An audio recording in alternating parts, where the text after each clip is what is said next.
Hey guys, tonight we begin with something a little sootier.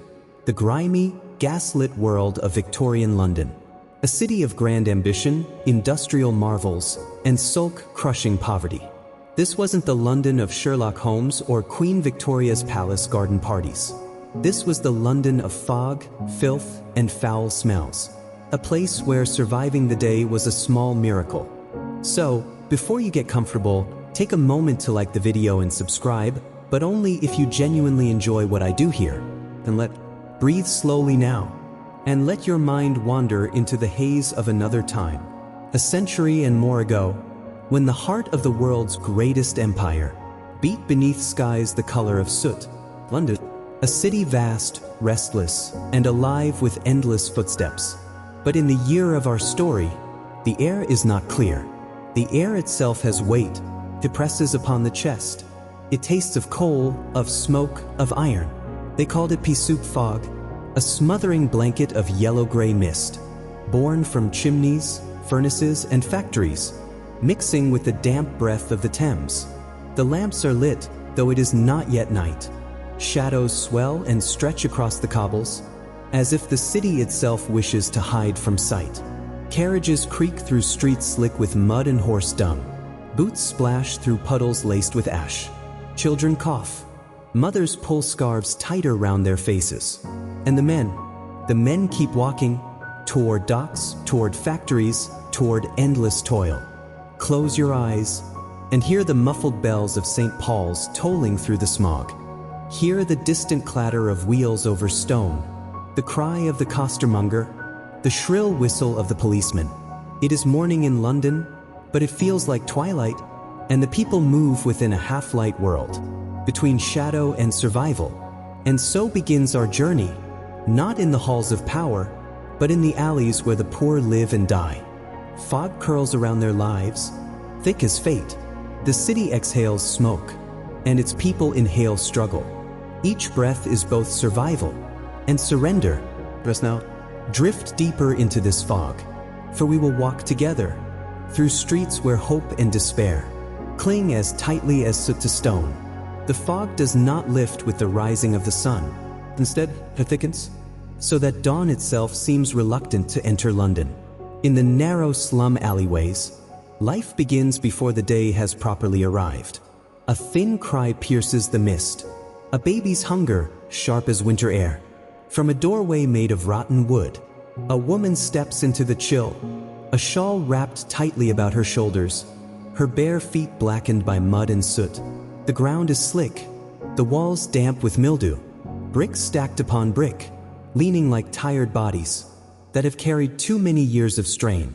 Here, 10, 12, 15 souls might sleep in a single room, sharing straw, sharing lice, sharing breath heavy with smoke. Listen closely to the sound of coughing, to the rattle deep in the lungs of the sick. A child, no more than 6, stumbles out into the alley, clutching a crust of stale bread. He chews slowly, carefully, as though stretching each bite could make hunger vanish for the whole day. The night soil men have already passed, carting away the waste of hundreds. But the stench lingers, a mix of rot, sewage, and smoke. Rats scurry along the shadows of the walls, fat and confident, as though they too own these streets. In the dim light, neighbors greet one another softly, voices hoarse, weary yet kind. A hand offers half a turnip. A scrap of cloth is shared with a shivering child. Even in this place of endless want, there is a fragile thread of humanity, a flicker of warmth in the cold. The alleyway at dawn is not silent. It murmurs with the rhythm of survival. A woman scrubs a pot with ash. A boy ties rags about his feet. A man coughs into his sleeve before setting off for work. The fog presses in upon them all, but life, stubborn and unbroken, pushes forward. And so, as the city begins to stir, we find ourselves walking deeper into its hidden heart, where every breath is earned, and every day is a victory over despair. Step quietly now, through a crooked doorway, into a room that breathes with too many bodies. Inside these slum dwellings, walls sweat with damp, ceilings sag with mildew, and floors are little more than rotting boards. One room, no larger than a stable, holds an entire family, and often more. Look around.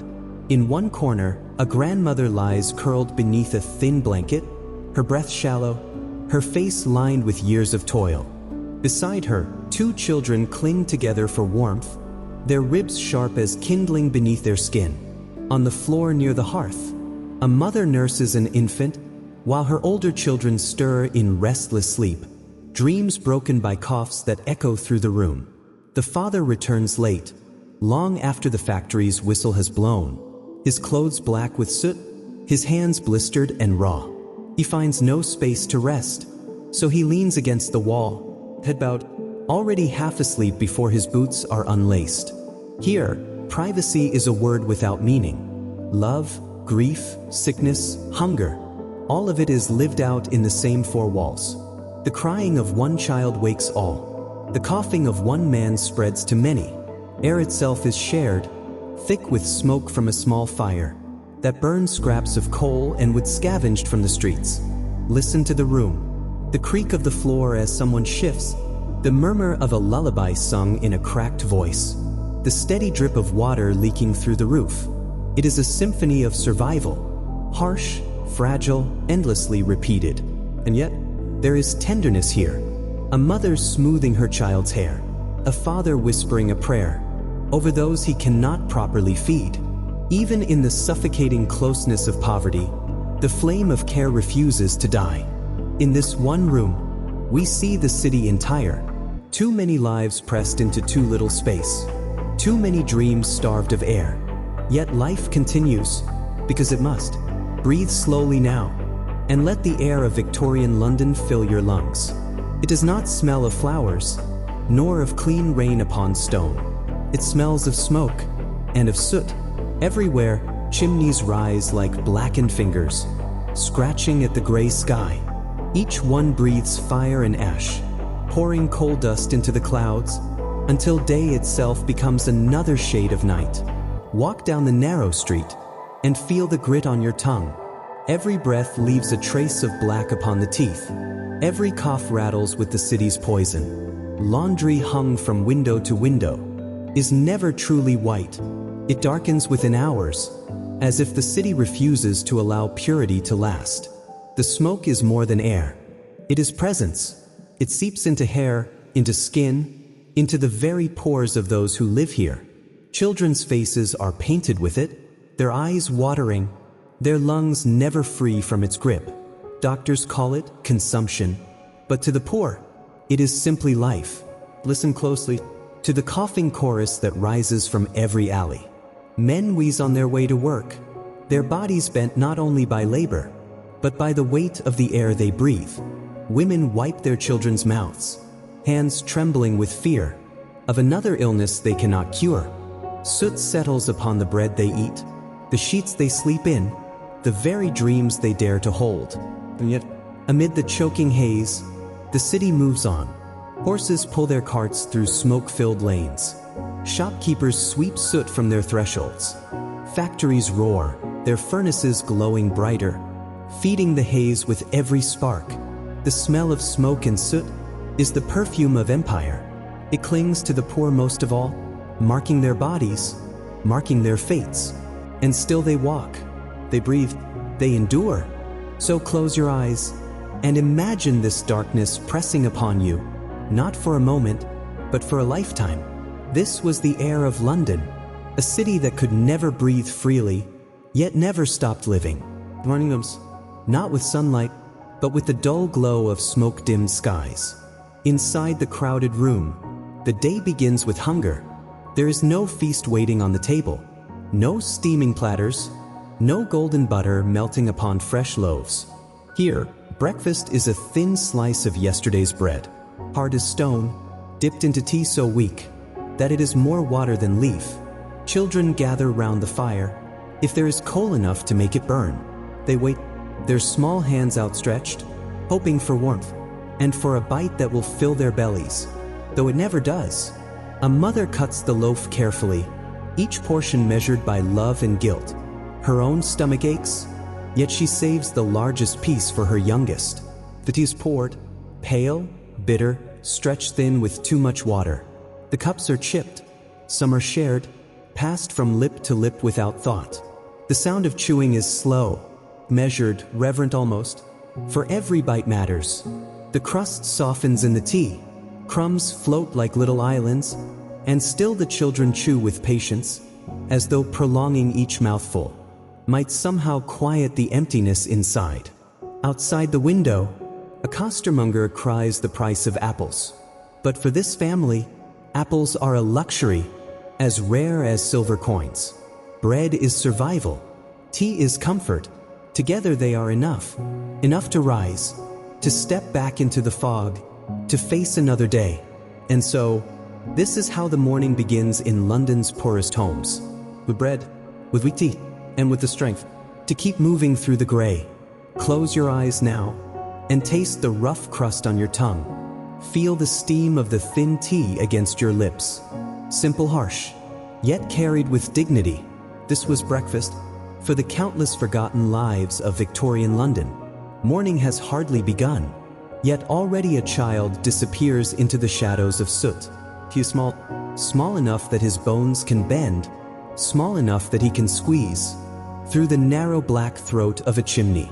His shoulders scrape against brick, his knees raw with every climb. The air grows tighter, the dust thicker, until he coughs, a sound muffled by darkness. This is no game. This is no adventure. It is survival. The boy is paid a penny, perhaps two, for wriggling where grown men cannot. But the cost is his childhood. The soot burns his lungs. The cold ash clings to his hair. Sometimes the chimney swallows him whole, and the world above forgets his name. From far below, a master calls out, urging, commending, threatening. There is no mercy in the trade of soot. He inches upward, hands searching for holds, feet pressing against the slick brick sides. Each movement brings him closer to the light, yet each moment drags him deeper into exhaustion. When at last he emerges, soot covers him like a second skin. His eyes sting, his chest heaves, and for a brief second, the morning air feels like freedom.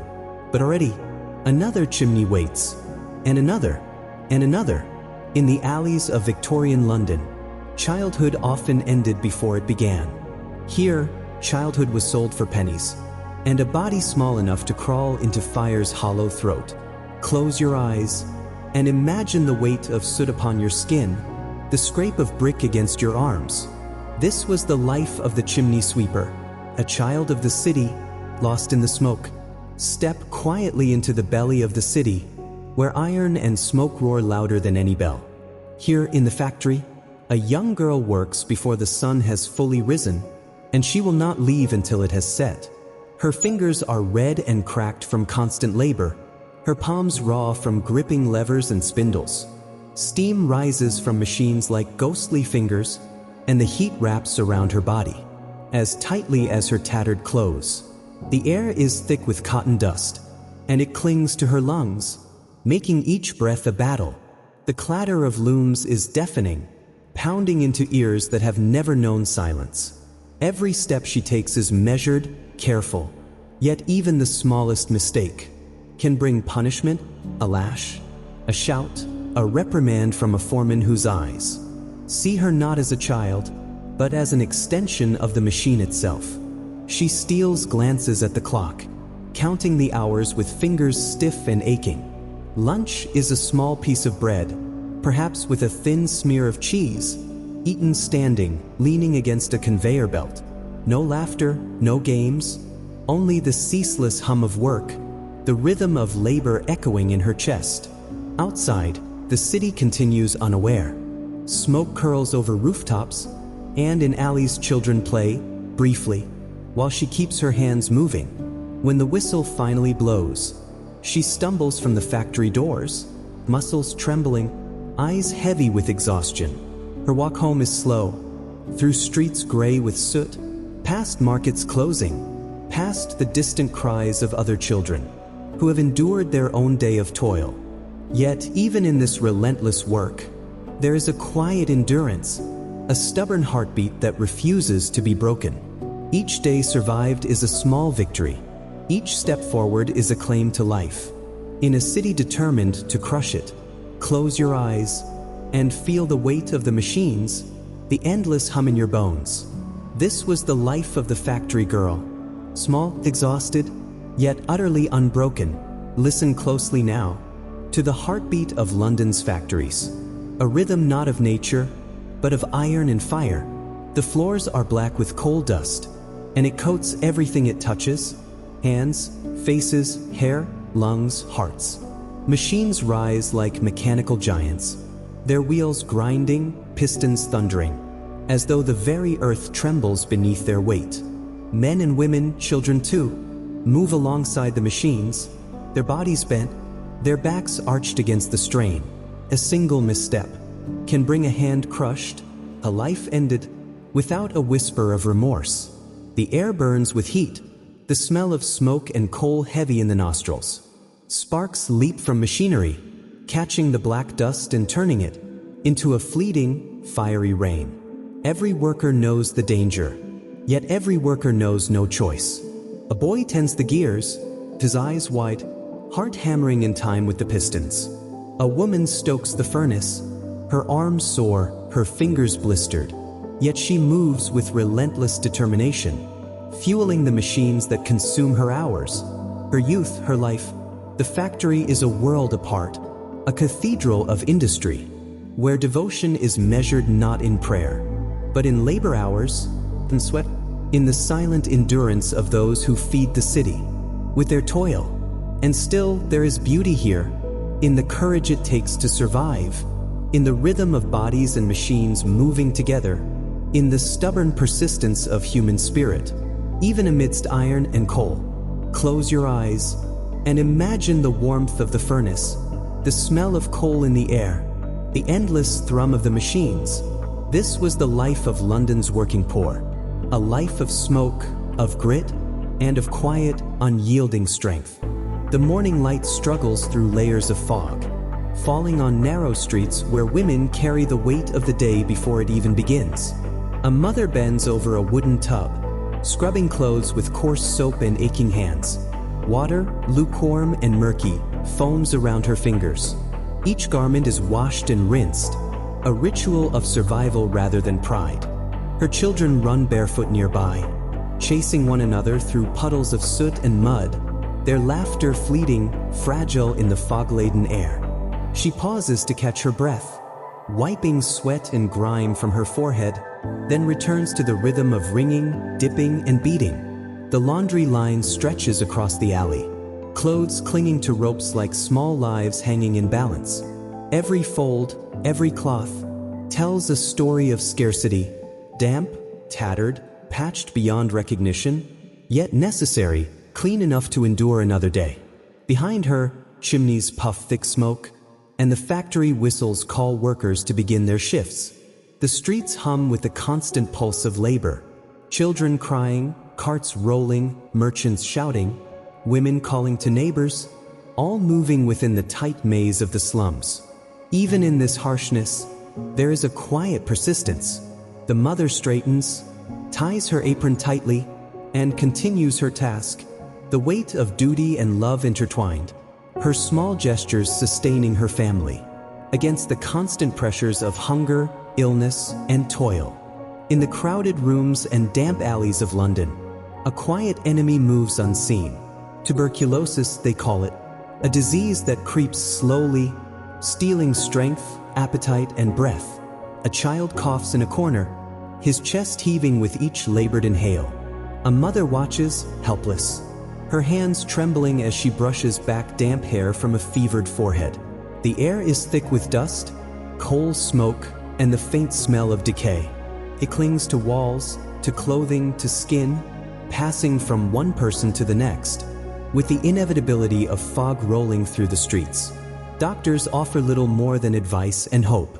Remedies are costly, often useless, and medicine rarely reaches the poorest homes. Families whisper of the inevitable, of names crossed from the hearth too soon. Each cough echoes not only within the room, but across the neighborhood, a reminder that survival is never guaranteed. Work continues regardless. Children play briefly in the alleys, not knowing that danger rides invisibly behind them. Mothers scrub laundry, fathers toil at the factory, all while the shadow of disease looms over every heartbeat. Yet life endures. Even in the presence of this silent predator, people move forward, carrying on daily rituals of care, clinging to fragments of normalcy, finding small moments of warmth in the midst of fear and suffering. This is the city's unrelenting truth. Poverty, labor, and disease, woven together in a tapestry of endurance, shaping lives as relentlessly as the fog shapes the streets. Step onto the streets of London, where the fog mingles with the stench of horse manure and wet earth. Cobblestones are slick and uneven, coated with layers of filth that have built up over years. Horses pull creaking carts, their hooves splashing through the muck, while vendors push wheelbarrows stacked with goods, dodging the puddles that reflect the gray sky above. Children dart along the edges of the street, barefoot or in thin shoes, skipping over dung and mud with cautious agility. Their laughter rings out, a fragile sound that fights to survive in the grime-filled air. Men and women hurry to their work, boots soaked, trousers muddied, faces streaked with soot. The smell is relentless, sour, sharp-heavy, clinging to skin and clothing, a constant companion on every step of the day. Street cries fill the air. Apples, fish, fresh bread. But the shoppers are few, the alleyways crowded with bodies, each moving with the weight of hunger and labor. At every corner, filth and humanity collide. A dog scavenges near a cart, a stray cat darts between puddles, rats scurry along walls, unseen but omnipresent. Even amidst the squalor, life insists on continuing. Conversations murmur from doorways, neighbors nod at one another, small acts of connection threading through the muck. The streets of horse manure and mud are not simply dirty. They are the arteries of the city, through which the lifeblood of its poorest flows, each step a negotiation between survival and decay, every breath a testament to enduring the relentless grind of London life. Evening descends, and the fog grows heavier, thickening over the cobblestones like a wet blanket. In a narrow alley, voices rise, shouting, cursing, clashing. A drunken brawl has begun. Men sway unsteadily, hands swinging, boots slipping in mud, faces flushed red from drink and fury. The air is alive with the sound of fists striking, glass bottles shattering, and the occasional roar of laughter. Sharp, cruel, desperate. Children peek from behind doorways, eyes wide with fear, while mothers pull them back, hurrying them to safety. The smell of ale mingles with smoke, with the ever-present odor of horse dung and filth. A stray dog barks, weaving between the combatants, avoiding the chaos with cautious agility. Nearby, a vendor hastily packs his wares, coins clinking in his hand, as if counting life itself in the noise. Even in violence, there is an unspoken rhythm, a dance of survival, a pattern that repeats in the alleys every night. Anger and despair flare, then dissipate into the fog, leaving bruises, pride, and whispered apologies in their wake. This is the city alive at its rawest, a London unpolished, where danger and endurance coexist, and the line between cruelty and care is as thin as the fog that blankets every street and alley. As the day winds down, the narrow rooms grow quieter, except for the soft murmur of prayer. The family huddles together, kneeling on the worn floorboards, hands clasped tightly, heads bowed low. The room is small, filled with the scent of damp wood, coal smoke, and the day's toil. Children's eyes are heavy with exhaustion, their small hands resting atop those of their mother. Words are whispered, a plea for safety, for health, for another day. The mother's voice trembles slightly, her own fatigue wrapped tightly around each syllable, while the father rests a hand on her shoulder, offering silent support, steady as the walls around them. Outside, the fog curls through the streets, and the muffled sounds of the city continue. Horses, carts, distant laughter, and occasional shouts. But within this room, The world feels smaller, softer, held together by the fragile thread of ritual. Even in poverty, even in cramped quarters, faith or habit, hope or custom, creates a moment of pause, a breath between the harshness of labor and the uncertainty of tomorrow. The fire crackles low, casting flickering shadows on the walls. Eyes close, hands remain joined, and for a fleeting moment, the room is a sanctuary against the relentless march of fog, soot, and struggle outside. The river flows quietly through the heart of the city, its surface dark and oily, reflecting the dim glow of gas lamps. Night falls, and the fog thickens over the Thames, blurring the outlines of bridges and warehouses. Boats drift slowly, loaded with goods, coal, and weary men, their oars cutting through water heavy with soot. The air smells of smoke and damp wood, mixed with the faint tang of the river. Occasionally, the splash of a falling oar, or the shout of a dockworker, breaks the heavy silence, reminding the city that life continues, even under the weight of darkness. On the riverbanks, shadows move. Men and women hurry home, boots squelching through mud, cloaks wrapped tightly against the chill. Children cling to parents, their small hands cold but determined. Gas lamps flicker and sway, casting trembling light on the wet cobblestones, creating pools of gold that vanish with each step. The city exhales, a long, smoky breath, and the Thames carries it all. The noise, the sorrow, the persistence of countless lives. Into the night. Here, in the heart of London, night is not silence. It is a blanket over toil and endurance, a shadowed witness to the struggles that continue until dawn. Far from the soot and fog of London, the sun rises over the rugged hills of Sparta, casting golden light on a land shaped by discipline and war. A young girl walks among stone courtyards and olive trees, her feet bare on sun-warmed earth, her hair tied back simply, her eyes alert and curious. This is Gorgo, daughter of King Cleomenes I, born into a world where strength, honor, and cunning are as vital as breath. From an early age, she is taught to observe, to listen to every conversation, to read the intentions behind every gesture. Unlike most girls of her time, she learns not only household arts, but politics, strategy, and the subtle ways of influence. Her tutors speak of law, of warfare, of Spartan customs, and she absorbs every lesson with sharp intelligence. She notices the flaws in men's arguments, the hesitation in soldiers' movements, the ambitions hidden behind polite smiles.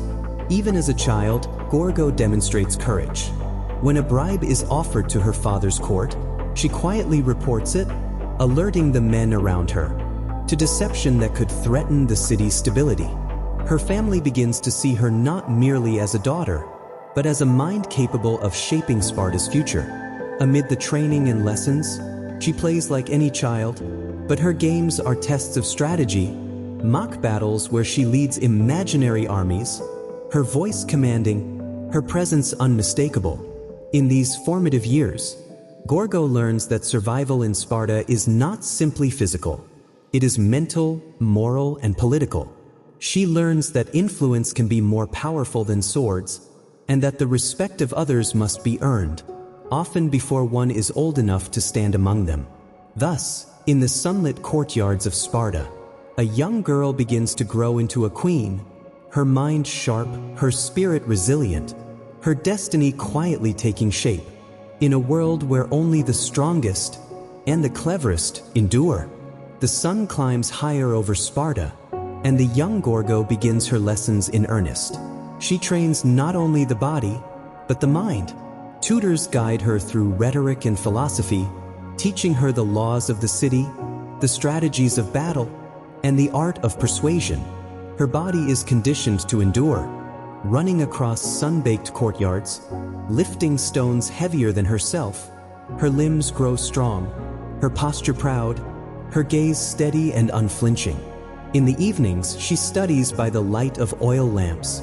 Scrolls and tablets spread before her, learning to read the subtle meanings behind words, to understand alliances and rivalries, to recognize the hidden agendas of men who hold power in Sparta. Her peers play games of mock combat, but Gorgo treats each as a lesson. She observes how leaders command attention, how courage is tested, how fear can be wielded as a tool. The women of Sparta teach her another kind of strength: resilience, fortitude, and the quiet power of counsel. Gorgo learns that influence is often unseen, that wisdom can shield as effectively as a shield on the battlefield, and that speaking at the right moment can change the course of events. Even as a child, she is aware of the weight her family carries, the expectations of a kingdom, and the eyes of history that may one day rest upon her.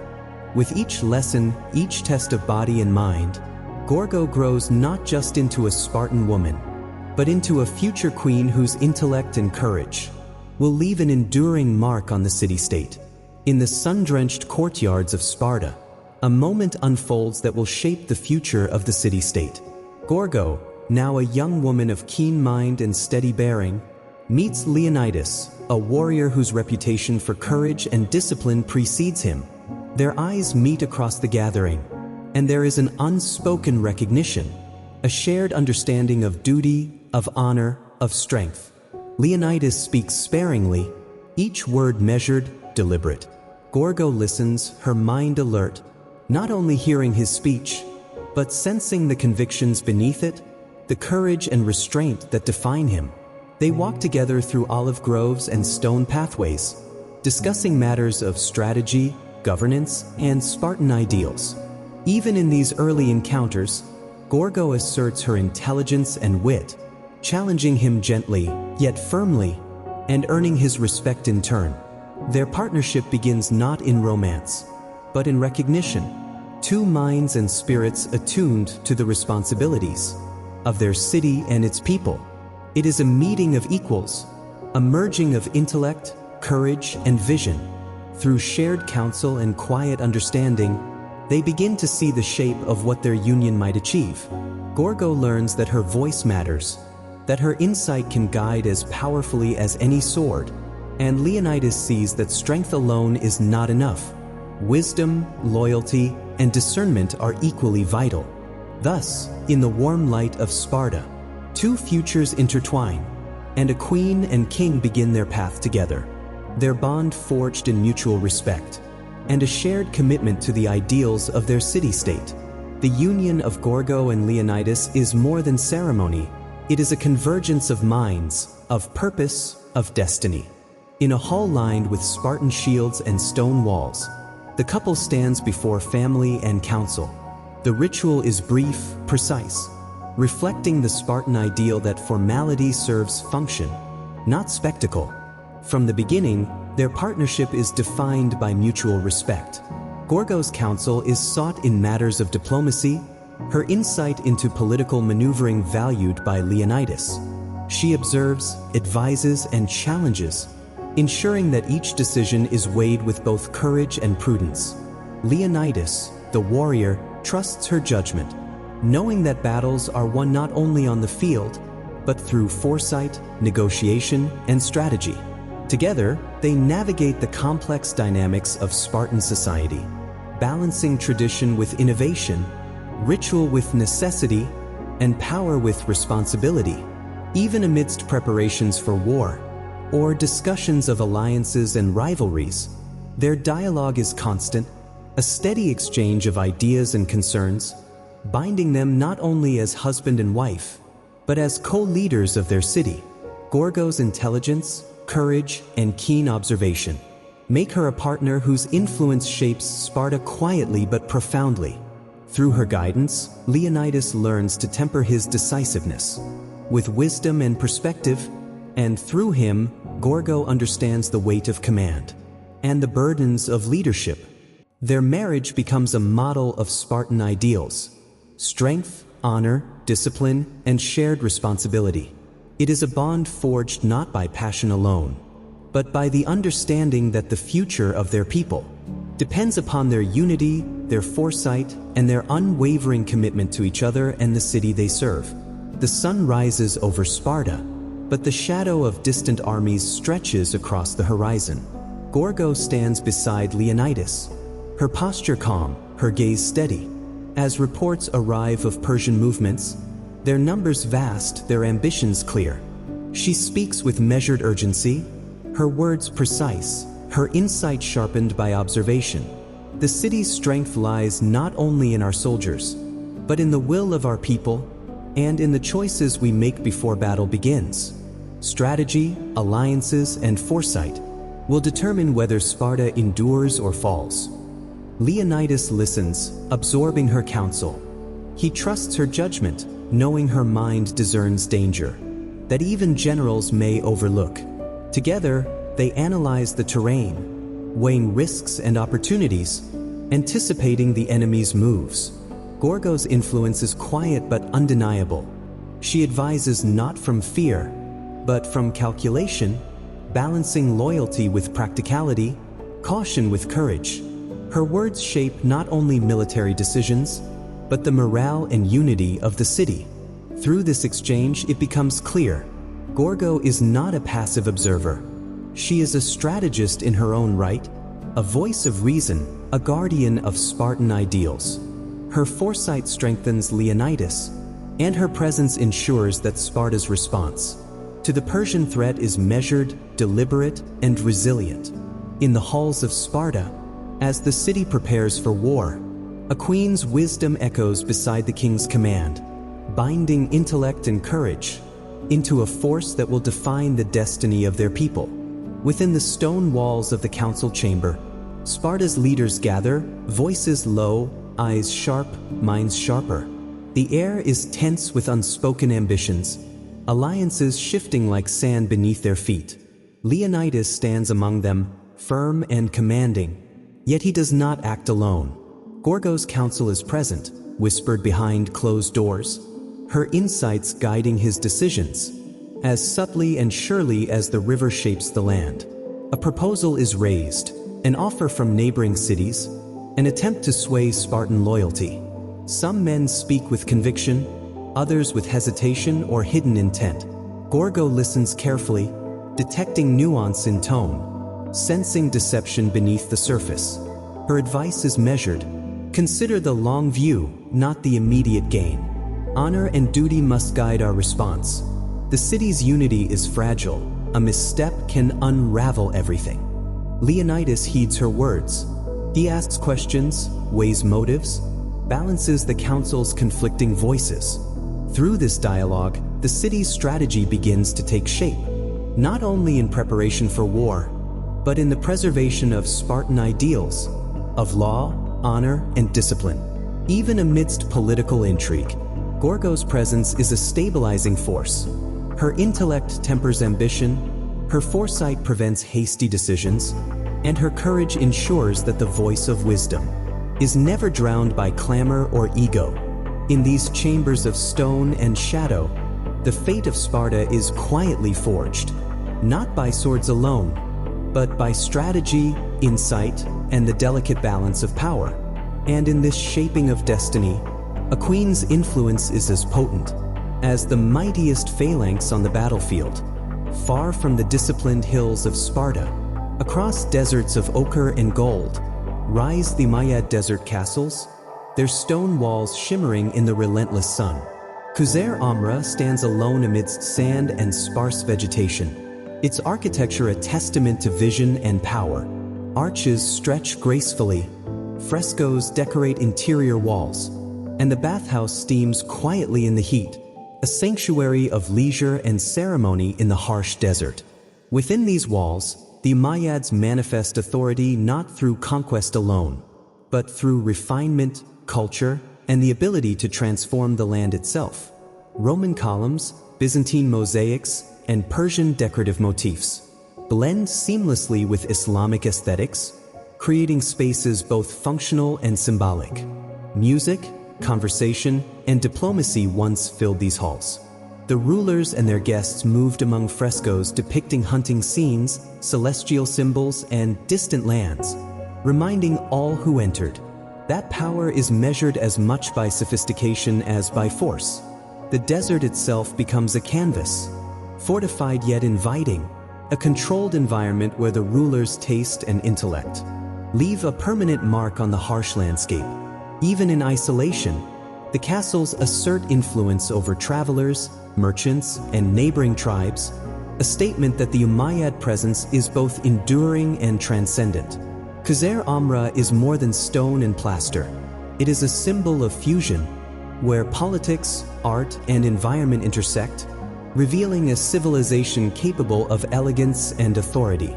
Even in the most unforgiving of places, inside the walls of Qusr Amra, frescoes tell stories both earthly and celestial, their colors vibrant despite centuries of desert wind and sun. Figures of hunters and musicians move across the plaster, hunting scenes frozen in perpetual motion, capturing life, leisure, and the mastery of skill. Animals leap, hands hold instruments, and the rhythm of daily and ceremonial life is immortalized in pigment and brushstroke. Above, the zodiac sprawls across ceilings, stars and planets painted with meticulous care, linking earthly power to the rhythms of the cosmos.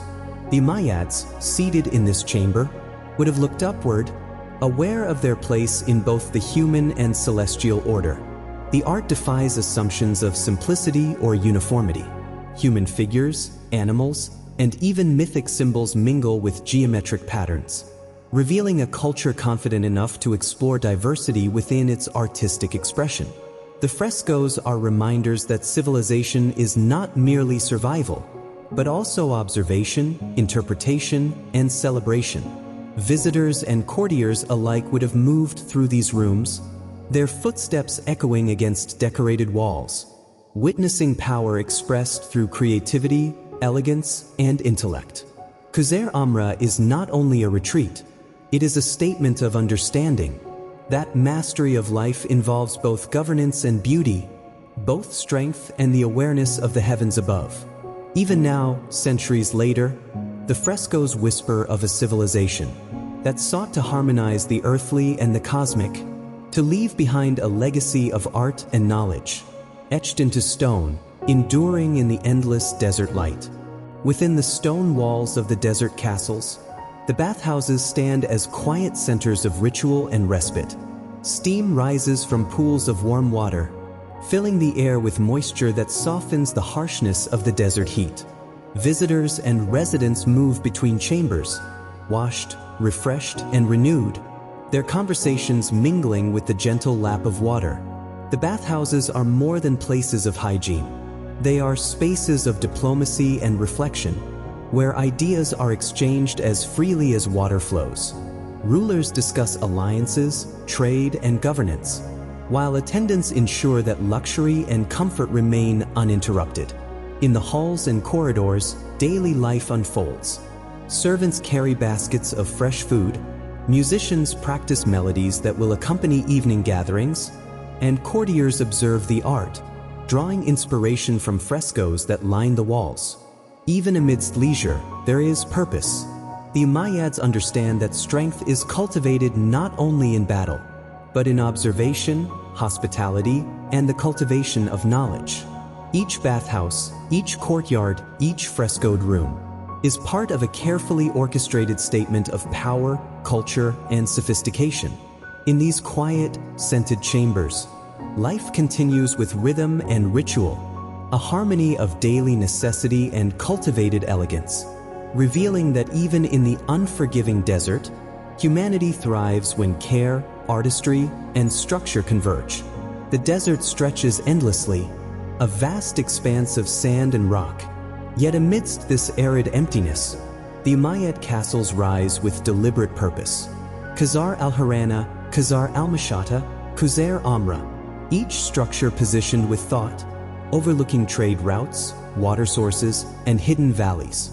Their walls are not merely protective, they are statements of control, of presence, announcing that this land, harsh and untamed, is both claimed and mastered. From a distance, travelers see towers and domes, their silhouettes a reassurance and a warning. Merchants, envoys, and nomads alike recognize that these castles are centers of influence, where politics, culture, and power converge. Inside, the architecture reflects this balance. Rooms face the rising sun, courtyards allow breezes to cool the air, and watchtowers ensure that both threat and opportunity are visible. The Mayyads understood that survival in the desert requires foresight as much as fortification. The placement of these castles blends practicality and symbolism. They signal dominance, yet invite engagement. They are beacons of civilization in a wilderness, showing that human ingenuity can transform even the harshest landscapes into spaces of authority, artistry, and ritual. Thus, every castle is a lesson in vision and planning, a harmony between nature and ambition, where the desert itself becomes a canvas for the assertion of power and culture that transcends generations. Long before stone castles and bustling cities, long before calendars and mechanical clocks, the moon hung in the night sky, a quiet, constant witness to the rhythm of human life. Its phases marked time with precision no tool could yet match. New moons signaled beginnings, full moons guided hunting and planting, waning crescents whispered of endings, and in its cycles, early humans found a reliable pattern on which to depend. Every shadow cast by the moon, every shimmer across water or stone, offered guidance and order. Tribes and families observed its light, measuring months, predicting seasons, planning activities according to its glow. The moon was more than a celestial body.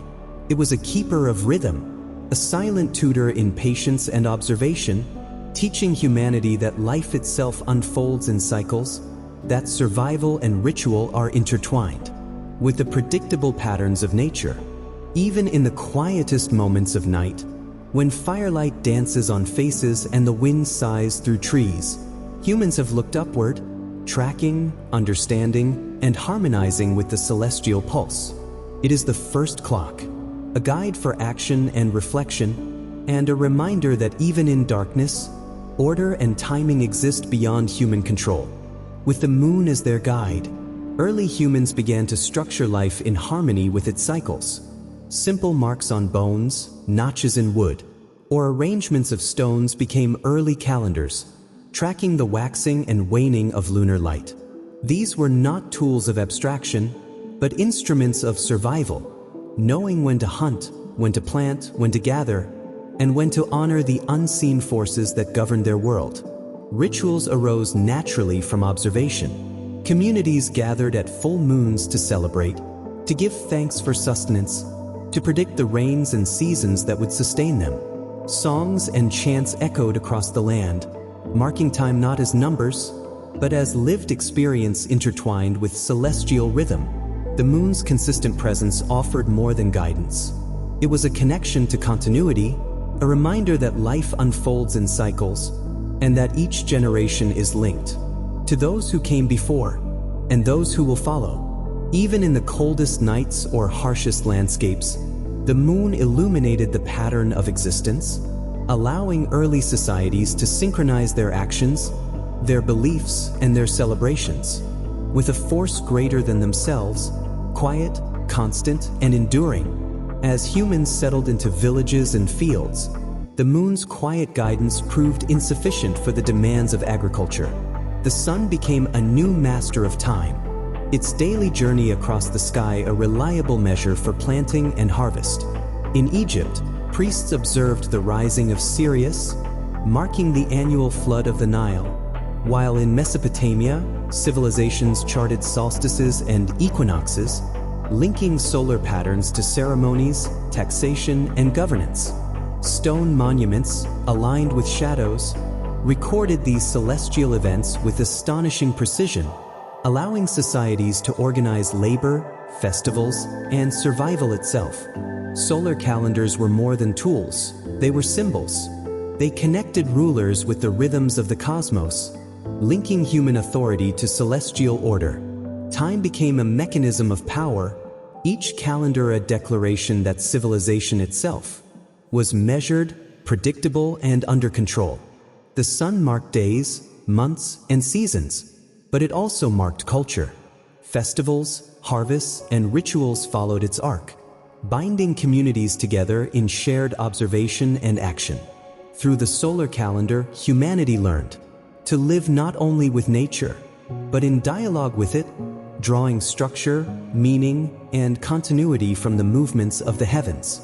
And so, from simple lunar observation to solar precision, humanity's understanding of time expanded, creating the framework upon which the great civilizations of Egypt, Mesopotamia, and beyond would flourish. In the fertile plains of Mesopotamia, the Babylonians refined the measurement of time, combining lunar and solar observations into a sophisticated system. Tables, clay tablets, and cuneiform records mapped months, days, and celestial phenomena, tracking eclipses, solstices, and planetary movements. With remarkable accuracy for their age, time was not merely a tool of survival. It was woven into law, religion, and culture. Festivals were scheduled with meticulous care, rituals aligned with the movements of stars and planets, and kings used the calendar to consolidate authority, asserting that their rule followed cosmic order. The Babylonians divided the day into hours, and the hour into minutes, laying the groundwork for the precise measurement of time that would echo through centuries. Mathematics and astronomy merged, revealing a civilization capable of bridging the earthly and the celestial. Through these innovations, time became a shared rhythm, linking farmers, priests, and rulers alike. It shaped the very structure of society, turning the observation of the heavens into a framework for human activity, governance, and culture. In Babylon, the cycles of the sky were mirrored in the cycles of life, showing that humanity's quest to understand time is inseparable from its quest to understand itself. Along the banks of the Nile, the Egyptians observed the sky with devotion and precision. The sun's journey became the backbone of agricultural life, marking the flooding of the river, the planting of crops, and the timing of harvests. Solar deities embodied the cycles of light and shadow, reminding humans that their existence was intricately tied to the heavens. Yet the moon also held power. Its phases guided religious rituals, festivals, and the counting of months. Priests and astronomers recorded observations, aligning temples and pyramids with celestial events to honor both gods and the natural rhythms of the land. The dual system of sun and moon enabled a society to synchronize labor, worship, and governance. It created a calendar that was practical, spiritual, and political, a framework for the flourishing of civilization along the fertile Nile. Through the observation of celestial bodies, Egyptians cultivated not only crops but knowledge, bridging earthly needs with cosmic understanding. Time became a language, spoken in shadow and light, in rising and setting, in cycles that repeated across generations, binding the human and divine in a continuous rhythm. Deep in the jungles of Mesoamerica, the Maya observed the heavens with extraordinary care. Their calendars were intricate, composed of interlocking cycles, the tzolk'in and the hab, together forming the calendar round, a system that connected sacred and civil time. Days, months, and years moved in rhythm, linking agricultural cycles, ritual ceremonies, and the movements of planets and stars.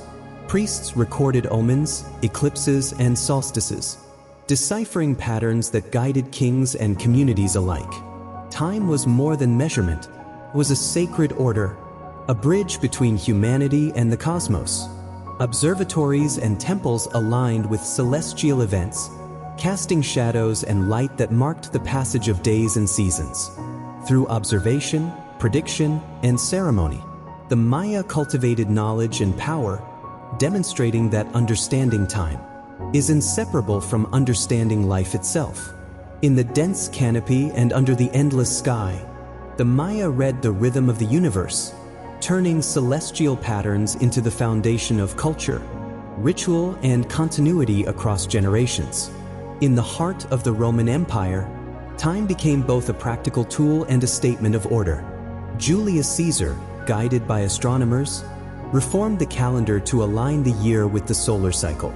Previously, months had drifted, and festivals and agricultural activities fell out of sync with the seasons. With the Julian reform, a year was fixed at 365 days, and a leap day every 4 years kept the system remarkably accurate. The reform was more than technical. It reflected Rome's desire for stability and control. Time, measured precisely, became a mechanism to organize society, agriculture, military campaigns, and civic life. It unified the vast empire under a shared rhythm, linking distant provinces to the pulse of the capital. Roman priests and magistrates monitored the calendar, ensuring that religious observances, legal deadlines, and civic duties followed the orders set from the heavens and codified on earth. The calendar itself became a symbol that civilization could impose structure on nature, that human ingenuity could harmonize with celestial patterns. Through the Julian calendar, Rome laid the foundation for centuries of timekeeping, demonstrating that the measurement of time is inseparable from governance, ritual, and the shaping of human society. Centuries after Julius Caesar, the calendar once again required adjustment. By the 16th century, the Julian calendar had drifted slightly, and the dates of religious festivals no longer aligned with the solar year and the seasons. Pope Gregory XIII introduced a reform, removing 10 days from the calendar and adjusting the leap year system. This Gregorian calendar restored precision, realigning the rhythm of human life with the cycles of the sun. The reform was both scientific and political. It demonstrated that timekeeping is never neutral. It shapes religious observance, agricultural planning, and even the exercise of state power. Societies across Europe gradually adopted the new system, unifying not just dates and months, but the very way communities understood and experienced time. In adopting the Gregorian calendar, humans recognized the tension between natural cycles and the human desire for order and accuracy. Time became a shared standard, an invisible thread connecting continents, rituals, and daily life. A reminder that the measurement of time is both a practical necessity and a profound cultural achievement. Timekeeping has never been neutral. From Babylon to Rome, from Egypt to Europe, the calendars humans create reflect authority, culture, and ideology. Rulers used calendars to organize society, dictate agricultural cycles, and schedule festivals and ceremonies. A precise calendar reinforced social order, signaled legitimacy, and established connections between the cosmos and earthly governance. Religious institutions intertwined ritual with measurement. Festivals and holy days anchored communities in a shared rhythm that transcended generations. Calendars codified not only the passage of days, but the values and priorities of civilization itself. Even in modern times, our Gregorian calendar carries echoes of ancient power. It structures work, leisure, and civic life, yet it also reminds us of the human impulse to impose order on nature, to harmonize life with the patterns of the heavens, and to ensure that the cycles of time serve both survival and meaning. In every notched bone, every lunar observation, every solstice and equinox recorded by priests or astronomers, humanity has sought more than measurement. We have sought understanding, stability, and connection. The story of calendars is the story of civilization itself, a tale of survival, authority, and the eternal search for rhythm in a vast and changing universe. From the moonlit nights of prehistoric humans, to the grand observatories of Babylon, to the Gregorian reform of Europe, time has always been a thread connecting humanity to the cosmos. Today, we measure time with atomic clocks, capturing the vibration of cesium atoms with unimaginable precision. Yet, despite this extraordinary accuracy, the essence of timekeeping remains unchanged. Humans seeking rhythm, order, and understanding.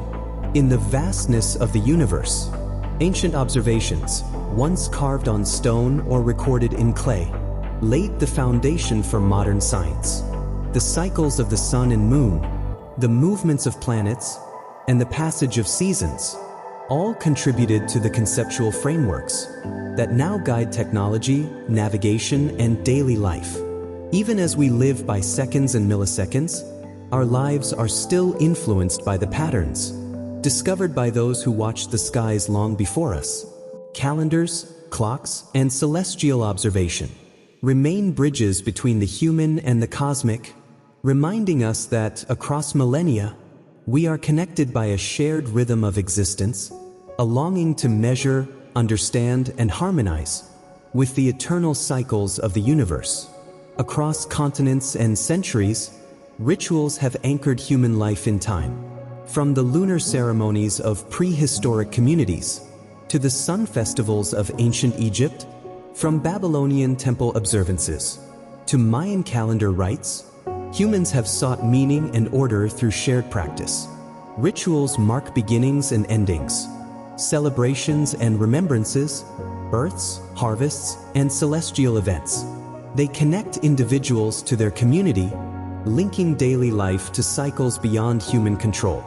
Even as societies evolved, rituals persisted, adapting to calendars, clocks, and technological advancements. They continue to provide structure, imparting a sense of continuity and reminding us that time is not only measured, but experienced and honored. Through these practices, humanity has preserved memory and knowledge, passed values across generations, and maintained a rhythm that is both personal and universal.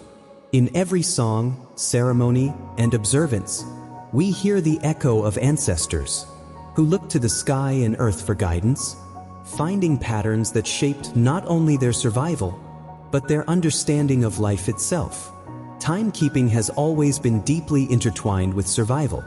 For early farmers, knowing when to plant and when to harvest was a matter of life and death. Lunar and solar cycles guided the sowing of seeds, the tending of crops, and the gathering of harvests. Calendars became practical tools, ensuring that communities could flourish, even in unpredictable environments. Beyond agriculture, timekeeping structured social life. Festivals, markets, and civic duties were scheduled according to celestial and calendrical patterns. The measurement of time allowed societies to coordinate labor, to plan construction, trade, and defense, and to establish shared rhythms that unified populations.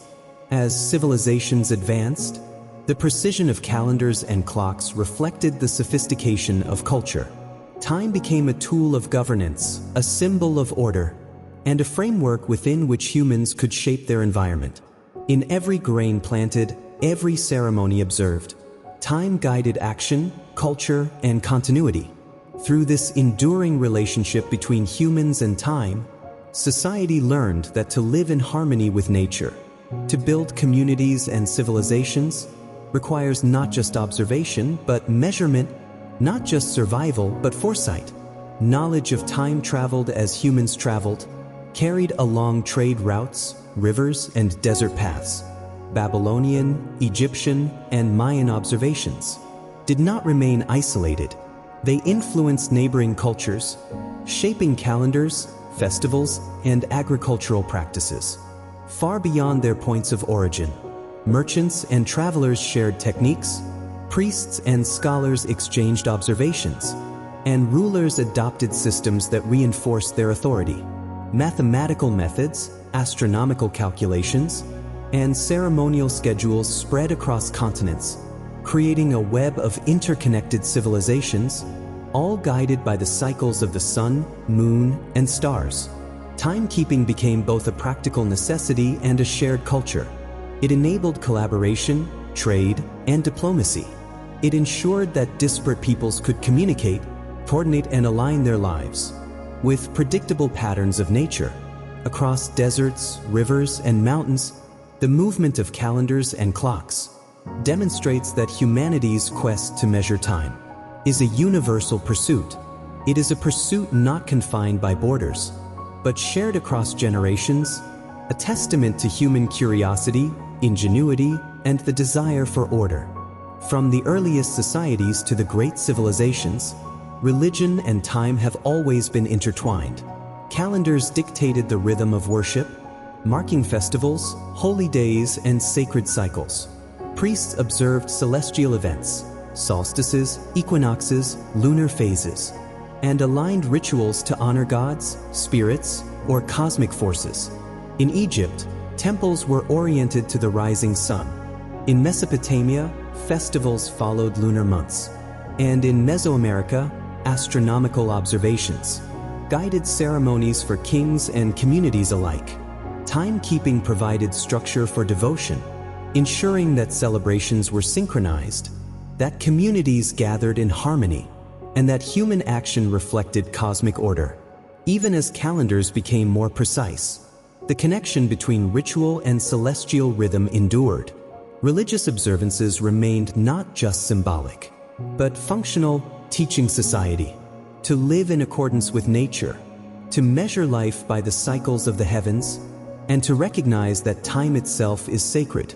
Through this intricate dance of observation and worship, humans learned that the universe is a teacher, and that living in harmony with its patterns is both a spiritual practice and a practical necessity. Across continents and centuries, astronomy became the cornerstone of timekeeping. In the night sky, ancient observers saw patterns: the rising and setting of stars, the cycles of the moon, and the movement of planets. These celestial markers provided a framework for calendars, festivals, and agricultural planning. Observatories, temples, and monuments were built with precision to track the heavens. In Babylon, astronomers recorded eclipses. In Egypt, priests aligned pyramids with solstices, and the Maya constructed observatories that revealed the interplay of sun, moon, and Venus. By understanding celestial motion, humans translated the infinite sky into manageable systems on Earth. They learned to predict floods, seasons, and eclipses, ensuring survival and social cohesion. Astronomy, then, was more than observation. It was a bridge between the cosmos and daily life. Through careful watching, recording, and calculation, humanity discovered order in the vast universe, transforming the heavens into a map for civilization itself. Ancient civilizations built more than structures. They built instruments of understanding. Observatories rose from the earth, from the flat plains of Mesopotamia to the river valleys of Egypt and deep into the jungles of Mesoamerica. Stones, pillars, and temples were carefully aligned to capture the rising sun on solstices, to mark equinoxes, or to trace the path of the moon and planets. These alignments were both practical and symbolic. They allowed accurate calendars, predicted agricultural cycles, and guided ritual observances. They were messages to the heavens, showing reverence, curiosity, and a desire for harmony. Through observation and construction, humanity transformed the night sky into a measured, comprehensible reality. The celestial order became a mirror of societal order, and each alignment, shadow, and rising sun reminded people that life on Earth is connected to the eternal dance of the cosmos. Time has always been a tool of power. In ancient civilizations, calendars were not only for planting crops or marking festivals. They were instruments of governance. Rulers and priests controlled the calendar, determining when taxes were due, when public ceremonies would occur, and when military campaigns could begin. A precise calendar signified order and authority, linking human institutions to celestial patterns. In Egypt, the annual inundation of the Nile was measured and regulated, ensuring agricultural stability and centralized control. In Mesopotamia, lunar months dictated the rhythm of civic and religious life. Even in Mesoamerica, the calendar round structured both spiritual and political activities. By managing time, leaders shaped society, ensuring cooperation, planning, and compliance. Calendars became a bridge between the cosmos, the state, and the individual, showing that timekeeping is not merely practical, but a profound mechanism of human organization. Through these systems, humanity learned that controlling time is inseparable from controlling society itself. and that civilization flourishes. When the rhythms of nature are understood, measured, and harmonized with human intent. Across civilizations, festivals arose in harmony with the land and sky. The cycles of planting and harvest dictated the rhythm of celebration. Communities gathered to honor fertility, rainfall, and the changing seasons. Songs, dances, and offerings marked these sacred moments, linking human effort with the forces of nature. In Egypt, the Nile's flood inspired festivals, celebrating renewal and abundance. In Mesopotamia, lunar months guided sacred ceremonies to ensure prosperous harvests. In Mesoamerica, the calendar round scheduled ceremonies that aligned with both agricultural and celestial cycles. Festivals were more than enjoyment. They reinforced community, transmitted knowledge, and connected humans to cosmic order. They reminded people that survival depended on observation, timing, and cooperation, and that joy and reverence were entwined with necessity. Through centuries, the link between ritual and agriculture persisted, a testament to humanity's understanding that life, labor, and celebration are inseparable from the cycles of the world. As societies grew, measuring time became essential for coordination. Calendars and celestial observation allowed communities to plan activities together, from market days to military campaigns, from construction projects to religious festivals. In ancient Egypt, the annual flood dictated when work could begin on fields, ensuring that labor was synchronized across villages.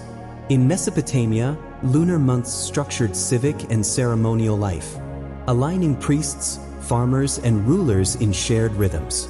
In Mesoamerica, the calendar round enabled cities to organize rituals, trade, and political events. With precise timing, time became a social glue, binding people into cohesive communities. It created predictability, reducing conflict, and allowed humans to work collectively toward shared goals.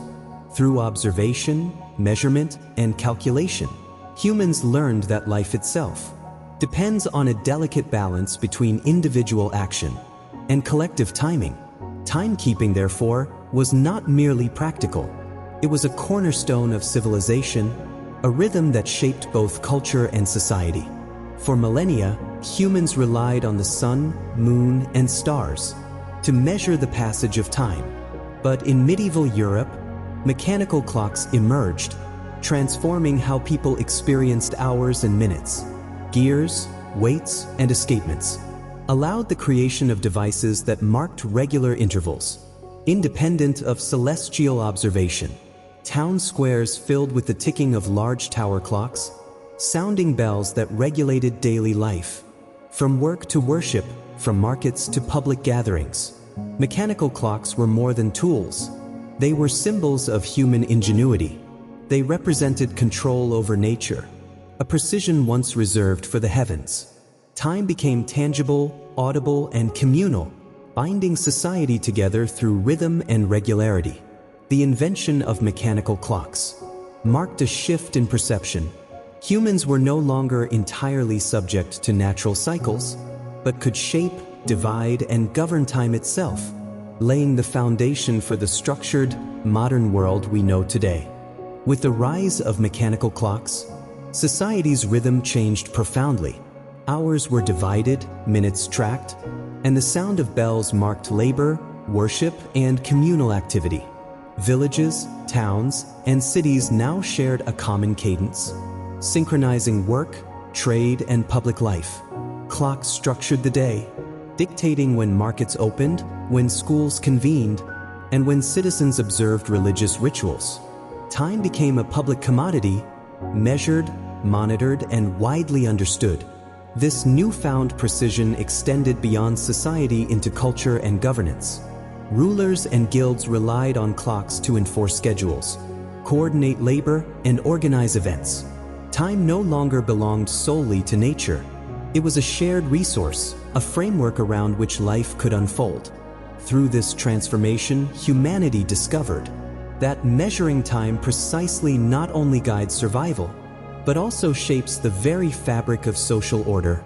linking individuals through the steady pulse of measured hours, minutes, and seconds, a rhythm that echoes into the modern world. As mechanical clocks ticked through medieval towns, they became instruments not only of daily life, but of scientific exploration. Accurate measurement of time allowed astronomers to track planetary motion, study eclipses, and understand the rhythms of the heavens. Scientists could now observe celestial phenomena with a precision unimaginable in earlier eras. Galileo, with his pendulum experiments, and later astronomers, used timekeeping to reveal laws of motion, linking the ticking of clocks to the movement of the universe. Time became a tool for knowledge, a bridge between observation and understanding. By quantifying the invisible flow of moments, humans began to uncover patterns that govern nature, learning that precision in measurement opens doors to discovery, connecting the rhythms of daily life with the vast mechanics of the cosmos. Through the marriage of timekeeping and science, humanity glimpsed order, causality, and harmony, transforming clocks from instruments of routine into instruments of insight, vision, and understanding. Across the oceans, humanity faced a formidable challenge: to determine position and navigate with precision. Longitude, elusive for centuries, required accurate measurement of time at sea. Without it, sailors relied on dead reckoning, prone to error, danger, and disaster. The invention of marine chronometers revolutionized navigation. These precise timepieces, resistant to the motion of ships and the swaying of the sea, allowed sailors to calculate longitude accurately, linking the time at home ports with the position of stars overhead. Voyages became safer, trade expanded, and distant lands were connected through the rhythm of measured hours. Navigation was no longer guesswork. It became a science of precision, guided by the relentless ticking of a well-crafted instrument.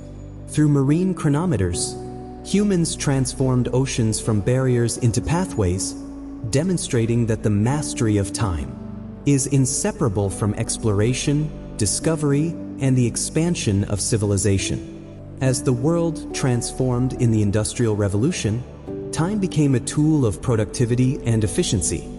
Factories required synchronized labor, with shifts beginning and ending according to precise hours. Clocks governed the rhythm of machines, linking human work to the steady pulse of industrial machinery. Railways, spreading across continents, demanded standardized time to prevent chaos and ensure safety. Local solar time was replaced with coordinated schedules, unifying towns and cities under a single temporal framework. Timekeeping became a social and economic necessity. Punctuality was no longer a personal virtue. It was a requirement for survival and progress.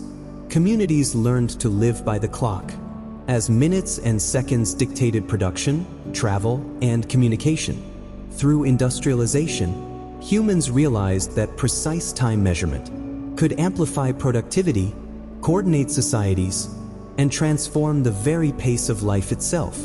The clock became not just an observer of time, but a driver of civilization, marking an era where humans and machines moved together in perfect rhythm. With the expansion of railways, telegraphs, and global trade, local time was no longer sufficient. The world needed standardization. Meridians were drawn, time zones established, and clocks around the globe were synchronized.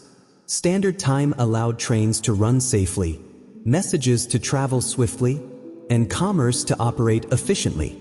It transformed human perception, linking distant cities and nations. Through a shared, invisible rhythm, this global coordination changed daily life. Workers, travelers, and governments learned to align their actions with a universal temporal framework. Time became a medium of connection, a bridge across continents, unifying humanity under measured hours and minutes. Through synchronization, humans discovered that time is not only a measure, but also a shared language, enabling civilization to operate with order, precision, and harmony. The world moved together, its heartbeat marked by the steady, unwavering tick of coordinated clocks. In the 20th century, humanity reached a new frontier in timekeeping. Atomic clocks, measuring the vibrations of cesium atoms, offered precision beyond anything previously imagined. Seconds, minutes, and hours became exact, measured with an accuracy that transcends the limitations of nature. Global navigation systems, telecommunications, and scientific research all rely on this extraordinary precision. Yet, despite this technological mastery, humans remain connected to the ancient rhythms of the cosmos. The moon still waxes and wanes, the sun still rises and sets, and the cycles that guided early farmers, priests, and astronomers continue to shape life on Earth. Atomic clocks remind us that while we may measure time with unmatched exactitude, the human experience of time, its rituals, its festivals, its shared rhythms, remains deeply intertwined with the natural world. Through atomic precision, we see the culmination of millennia of observation, innovation, and cultural adaptation, a testament to humanity's relentless desire to understand, measure, and harmonize with the eternal flow of time. Despite the marvels of mechanical and atomic clocks, humans remain guided by the movements of the sky. The rising and setting of the sun, the phases of the moon, and the shifting constellations continue to influence sleep, work, and ritual. Agricultural cycles still follow the rhythms of nature. Festivals and cultural celebrations often align with solstices, equinoxes, and lunar events. Even modern technology, from calendars to GPS satellites, remains rooted in the celestial cycles observed for millennia. This persistence reminds us that time is not merely a numerical abstraction. It is a lived experience, woven into our bodies, communities, and societies. Our ancestors watched the sky to survive, to celebrate, to govern. Today, we still find meaning in these celestial patterns, showing that the cosmos continues to be both a clock and a guide, an eternal companion in the human journey. Time has always been more than a measure. It is a mirror of human existence. Across civilizations, people reflected on the passage of days, months, and years to understand life, mortality, and legacy. In ancient tombs, inscriptions recorded lifespans and achievements. Calendars marked festivals of birth, death, and remembrance. Rituals reminded communities that every moment is fleeting, every life part of a greater cycle. Art, literature, and philosophy explored the tension between the temporal and the eternal. Humanity has always sought to find meaning within the measured intervals of existence, turning the abstract flow of time into stories, symbols, and moral guidance. Even as clocks became more precise, the human contemplation of mortality persisted. Seconds may be counted, but experiences, memories, and connections give time its profound significance.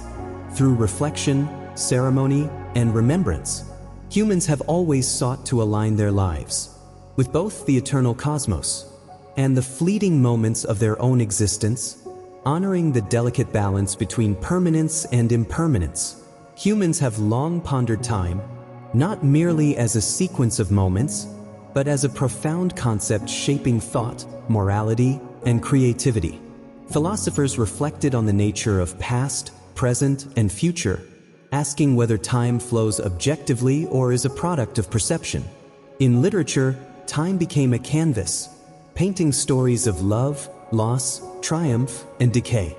Epic poems recorded the passage of generations, while philosophical treatises debated destiny, fate, and free will. Time framed human understanding of existence, inspiring reflection on mortality, purpose, and legacy. Through narrative and contemplation, societies taught that time is both constraint and liberation. It measures lives, yet also elevates them, connecting individual experience to collective memory and rooting ephemeral moments within the vast, unyielding continuum of history. Even today, stories continue to explore time's mysteries, revealing that while seconds may pass unnoticed, their significance is shaped by human attention, imagination, and reflection. From dawn to dusk, Humans have marked time through ritual, daily routines, seasonal festivals, and life cycle ceremonies. Create a structured rhythm, providing meaning and continuity. Rituals link individuals to their communities and connect the present to the past and future. In ancient societies, rituals aligned with celestial cycles, celebrating solstices, equinoxes, and lunar phases. In modern life, birthdays, anniversaries, and holidays continue this tradition, embedding significance in the passing of hours and days. Through ritual, humans cultivate awareness of time, learning to honor beginnings and endings, to observe transitions and to find balance between the ephemeral and the eternal. Even in the quiet moments of reflection, the human sense of time is guided by repeated actions, by rhythms both natural and cultural, demonstrating that time is not only measured, but also experienced, felt deeply within the fabric of daily life.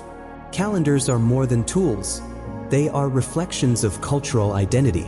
By marking time according to celestial patterns, societies embed values, beliefs, and history into daily life. Festivals, rituals, and commemorations carry stories of ancestry, triumph, and survival.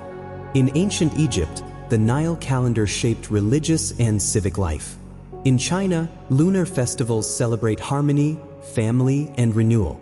In Mesoamerica, the calendar round guided both spiritual and political activities. Each system reflects the priorities and worldview of its people, binding community through shared understanding of time. Calendars become symbols of continuity, linking generations across centuries. They communicate what a society honors, remembers, and aspires to. Through calendars, humans assert identity, organize communal life, and remain in dialogue with both the cosmos and their collective past. Even in our globalized world, the echoes of ancient calendrical traditions continue to shape cultural identity, revealing that time is not neutral. It is profoundly human.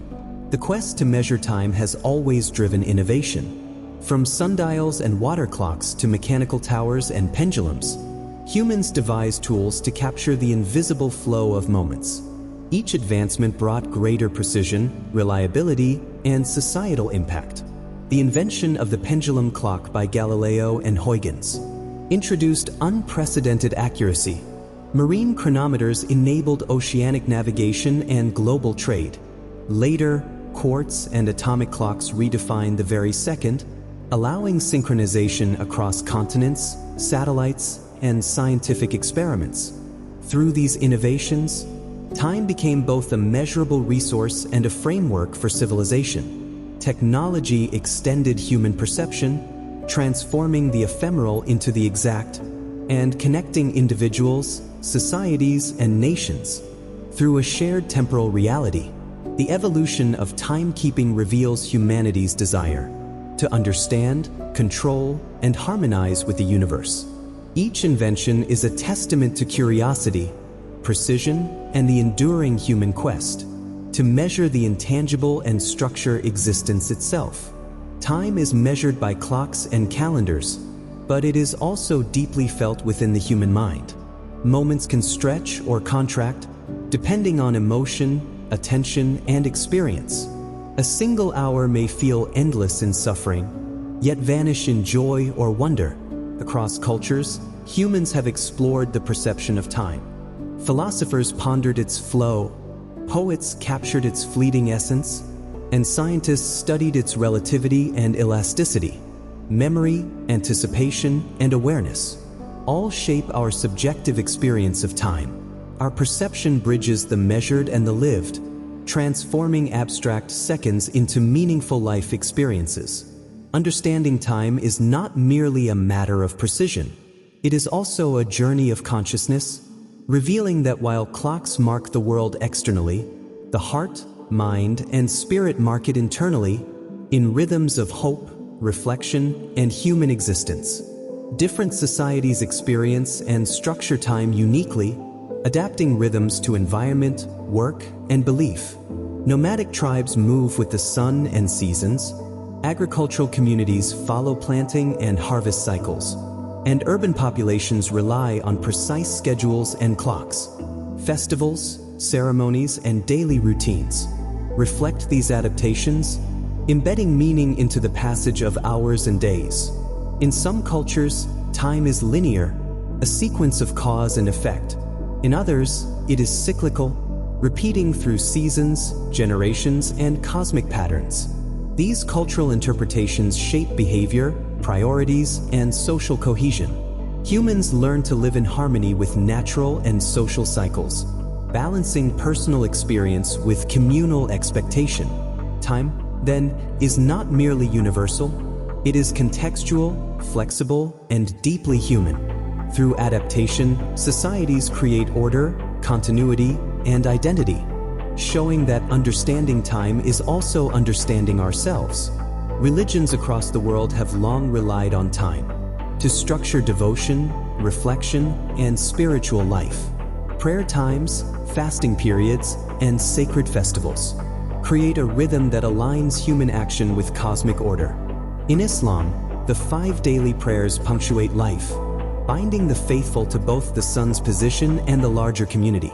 In Christianity, liturgical calendars mark seasons of reflection, celebration, and renewal. Hinduism and Buddhism emphasize cycles of rebirth and cosmic timing, embedding spiritual meaning into the ebb and flow of existence. Through ritualized time, humans connect the ephemeral with the eternal. Observing sacred hours fosters discipline, mindfulness, and communal unity. Time becomes a vessel for reverence, transforming ordinary moments into spiritual practice. Even as secular clocks govern daily life, these spiritual rhythms persist, reminding humanity that the measurement of hours is intertwined with the measurement of meaning, and that time, at its deepest, is both practical and sacred. For millennia, agriculture has depended on careful observation of time. Calendars guided sowing, irrigation, and harvest, ensuring that crops received the care they needed at the right moments. Farmers observed lunar phases, solar positions, and seasonal changes, aligning human activity with natural rhythms. Ancient Egyptians timed planting according to the Nile flood.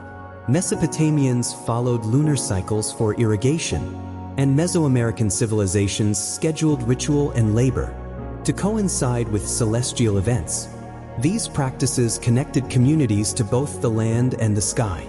Timekeeping became essential not only for survival, but also for sustaining culture, economy, and society. Through agricultural planning, humans learned to respect patterns, anticipate change, and harmonize labor with the passage of days, months, and seasons. Calendars, therefore, are both practical tools and cultural frameworks, linking the needs of the earth to the wisdom of generations. As cities grew, time became an organizing force for daily life. Street markets, workshops, schools, and religious gatherings all required coordination, creating a rhythm that structured urban society. Church bells, town clocks, and public announcements regulated the flow of human activity, allowing large populations to function efficiently together. Work, leisure, and commerce were synchronized, linking individuals to collective schedules. The clock became a social contract, binding citizens to agreed-upon moments and shaping routines that balanced personal freedom with communal order. Urban life transformed human perception of time, compressing activities into defined intervals, while also offering shared moments of celebration, reflection, and rest. In this way, time was no longer just measured. It became experienced, coordinated, and lived collectively, a pulse that connected millions in a single, unfolding day. The rise of industry brought a profound shift in human experience of time. Factories, railways, and offices required punctuality, turning labor into a regulated, measured activity. Shifts began and ended according to strict schedules, and workers were bound to the rhythms of machines rather than the sun.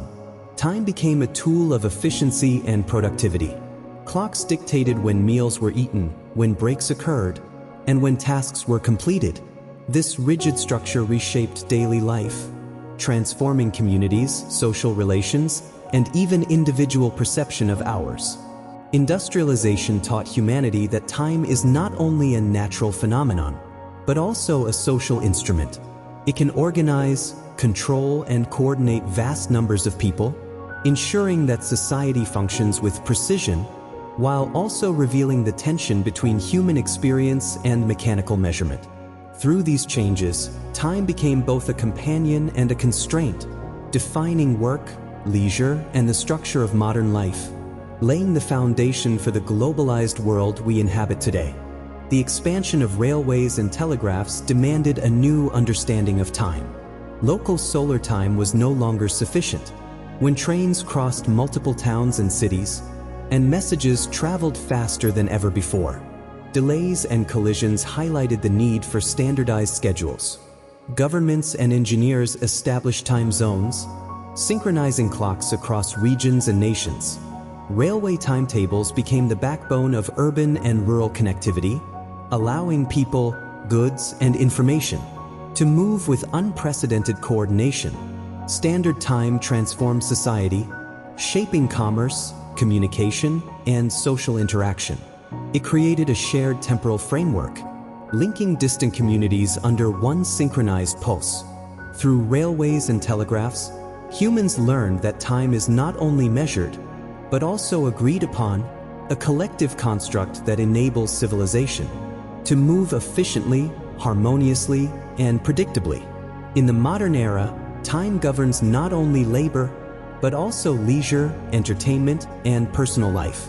Clocks, schedules, and digital devices structure work hours, commuting, and social interactions. Television shows, streaming platforms, and sporting events follow precise timings, creating shared experiences across communities. Time has become both a resource and a framework. People measure productivity, plan vacations, and organize celebrations according to the ticking of minutes and hours. Even relaxation is often framed by schedules. From gym sessions to coffee breaks, from concerts to online meetings. Yet, despite precision and planning, humans remain sensitive to the flow of experience. A moment of joy can feel eternal, while hours of monotony can seem endless. Modern life teaches that time is both measured and lived, counted and felt, a constant companion in the rhythms of work, rest, and recreation. In our interconnected world, technology synchronizes life across continents. Global communication networks, satellite navigation, and internet-based systems rely on precise timekeeping. Financial markets open and close according to coordinated hours. Airplanes depart and arrive with exact precision, and virtual meetings link people separated by oceans and time zones. The concept of a global clock has emerged, binding humanity in an invisible, shared rhythm. Every action is coordinated, every event linked to a precise moment, allowing civilization to function efficiently, harmoniously, and predictably. Yet, even with this precision, human experience of time remains subjective. Moments of connection, discovery, and reflection cannot be fully captured by seconds or milliseconds. Technology may measure and unify time, but it cannot contain the depth, emotion, and meaning that each human life experiences within its hours and days. Through global synchronization, humans navigate the modern world, aware that while time is measured universally, it is lived intimately. Time is not only measured by clocks, but also experienced in the mind. Psychologists have long studied how humans perceive the passage of moments. An hour may stretch endlessly in anxiety, or vanish in the joy of laughter and wonder. Memory and anticipation shape our sense of duration, turning objective seconds into deeply personal experiences. The human brain organizes time through attention, expectation, and reflection. Our perception links past, present, and future, allowing us to learn, plan, and dream. Emotions color every moment, while culture and society provide a framework to interpret the flow of hours and days. Understanding time psychologically reveals that it is both universal and intimate, measured externally, yet felt internally. It reminds us that while clocks mark seconds, the heart and mind mark experiences, turning the passage of time into the rhythm of life itself. Human experience of time is shaped by memory and anticipation. The past lives within us, in recollections, stories, and learned lessons. It informs decisions, guides behavior, and provides a sense of continuity and identity. The future calls to us with possibility, inspiring hope, planning, and aspiration. Moments are colored by expectation, and the mind constantly moves between what has been and what is yet to come. This interplay of memory and foresight creates the perception of time as a flowing river. Seconds, minutes, and hours are transformed into narrative, turning experience into meaning. Even in the quietest moments, our consciousness engages with time, weaving the past, present, and future into a continuous, living tapestry. Thus, time is not only measured externally, but lived internally as the pulse of memory and the anticipation of all that is yet to unfold. Humans are not only guided by clocks and calendars, but also by internal biological rhythms. The circadian clock regulates sleep, alertness, and metabolism, synchronizing our bodies with the rising and setting sun. Hormonal cycles, heart rate fluctuations, and body temperature all follow natural temporal patterns, reminding us that our lives are intertwined with the environment. These rhythms influence mood, energy, and performance, affecting when we work, rest, and create. Disruptions to biological time, such as jet lag or shift work, can disturb harmony, revealing the delicate balance between body and cosmos. Through understanding biological rhythms, humans have learned to align daily activity with natural cycles, honoring the innate temporal structure within us, and demonstrating that time is experienced not only in mind and culture, but also in the very physiology of life itself. For centuries, the stars guided humanity, both in understanding time and in navigating the world. Celestial observations allowed early civilizations to mark days, months, and years with precision. The positions of the sun, moon, and planets informed calendars, agricultural schedules, and religious rituals. Navigators relied on the heavens to traverse oceans, using celestial bodies to determine latitude and longitude. The development of accurate astronomical instruments, from astrolabes to sextants, made long-distance travel possible, connecting distant lands and cultures. Astronomy taught humans that time is vast and cyclical, measured not only by clocks, but by the eternal movements of the cosmos. It linked earthly life to celestial order, revealing patterns that guide survival, exploration, and reflection. Even today, satellites and space missions trace paths once imagined by ancient stargazers, reminding us that time and navigation are intertwined, rooted in the eternal rhythm of the universe.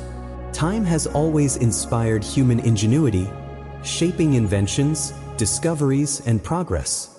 From the creation of early calendars to the construction of mechanical clocks, human beings have sought to measure, control, and understand time. Technological innovations, from pendulums to quartz crystals and atomic clocks, have allowed unprecedented precision, enabling navigation, science, and global communication.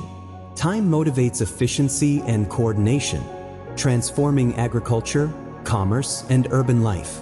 It structures society while also pushing the boundaries of creativity, challenging humans to innovate in order to adapt to temporal demands. Through innovation, humans not only track time, but also shape their experience of it, finding ways to extend productivity, preserve knowledge, and connect across distances and generations. The story of human innovation is intertwined with the story of time, demonstrating that as we measure the universe, we also redefine the possibilities of our own existence.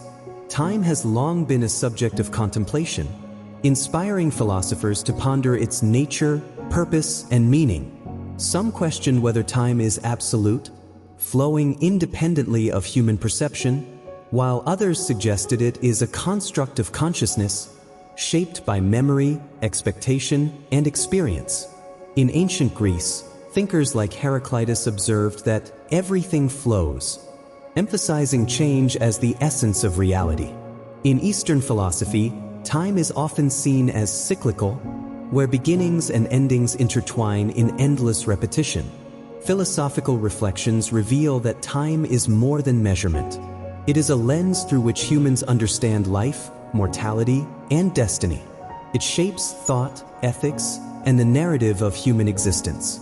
By contemplating time, humans connect the fleeting present with the enduring past and the unfolding future, learning to navigate existence with awareness, mindfulness, and a sense of place within the universe. Humans have always sought to understand time. Through myth, legend, and storytelling. Stories encode history, moral lessons, and collective memory, passing knowledge across generations. Myths often portray time as cyclical or eternal, with heroes, gods, and natural forces moving through repeating patterns. In ancient epics, battles and journeys unfold according to divine timing, linking human action to cosmic rhythm. Legends preserve the past, anticipate the future, and give meaning to the fleeting present. Through storytelling, humans make sense of change, grief, triumph, and the inevitability of endings. Time becomes both a narrative device and a lived experience, allowing cultures to interpret the world and individuals to situate themselves within it.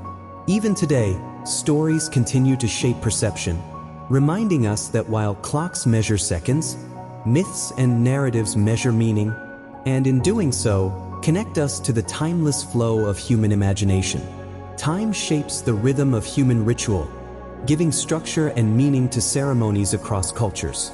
From sunrise prayers to seasonal festivals, rituals align human activity with natural and cosmic cycles. Religious observances mark transitions, birth, marriage, death, while communal celebrations honor cycles of the sun, moon, and stars. By adhering to precise moments, participants connect with ancestors, deities, and the cosmos. Rituals transform ordinary time into sacred time, where hours and days carry spiritual resonance. Ceremonial time also reinforces social bonds, creating shared experience, collective memory, and cultural continuity. Through the repetition of rituals, societies anchor themselves within cycles of life, nature, and belief. Time, in ritual and ceremony, becomes a bridge between the temporal and the eternal, reminding humans that every moment can hold significance, and every cycle offers the opportunity for reflection, renewal, and connection. Artists and musicians have long explored the dimensions of time, capturing movement, rhythm, and the passage of moments. In music, time is experienced through tempo, meter, and phrasing, guiding listeners through a journey of emotion and anticipation. Melodies unfold, harmonies rise and fall, and silence itself carries meaning within the temporal flow. Visual art captures fleeting moments, freezes motion, or depicts transformation across time.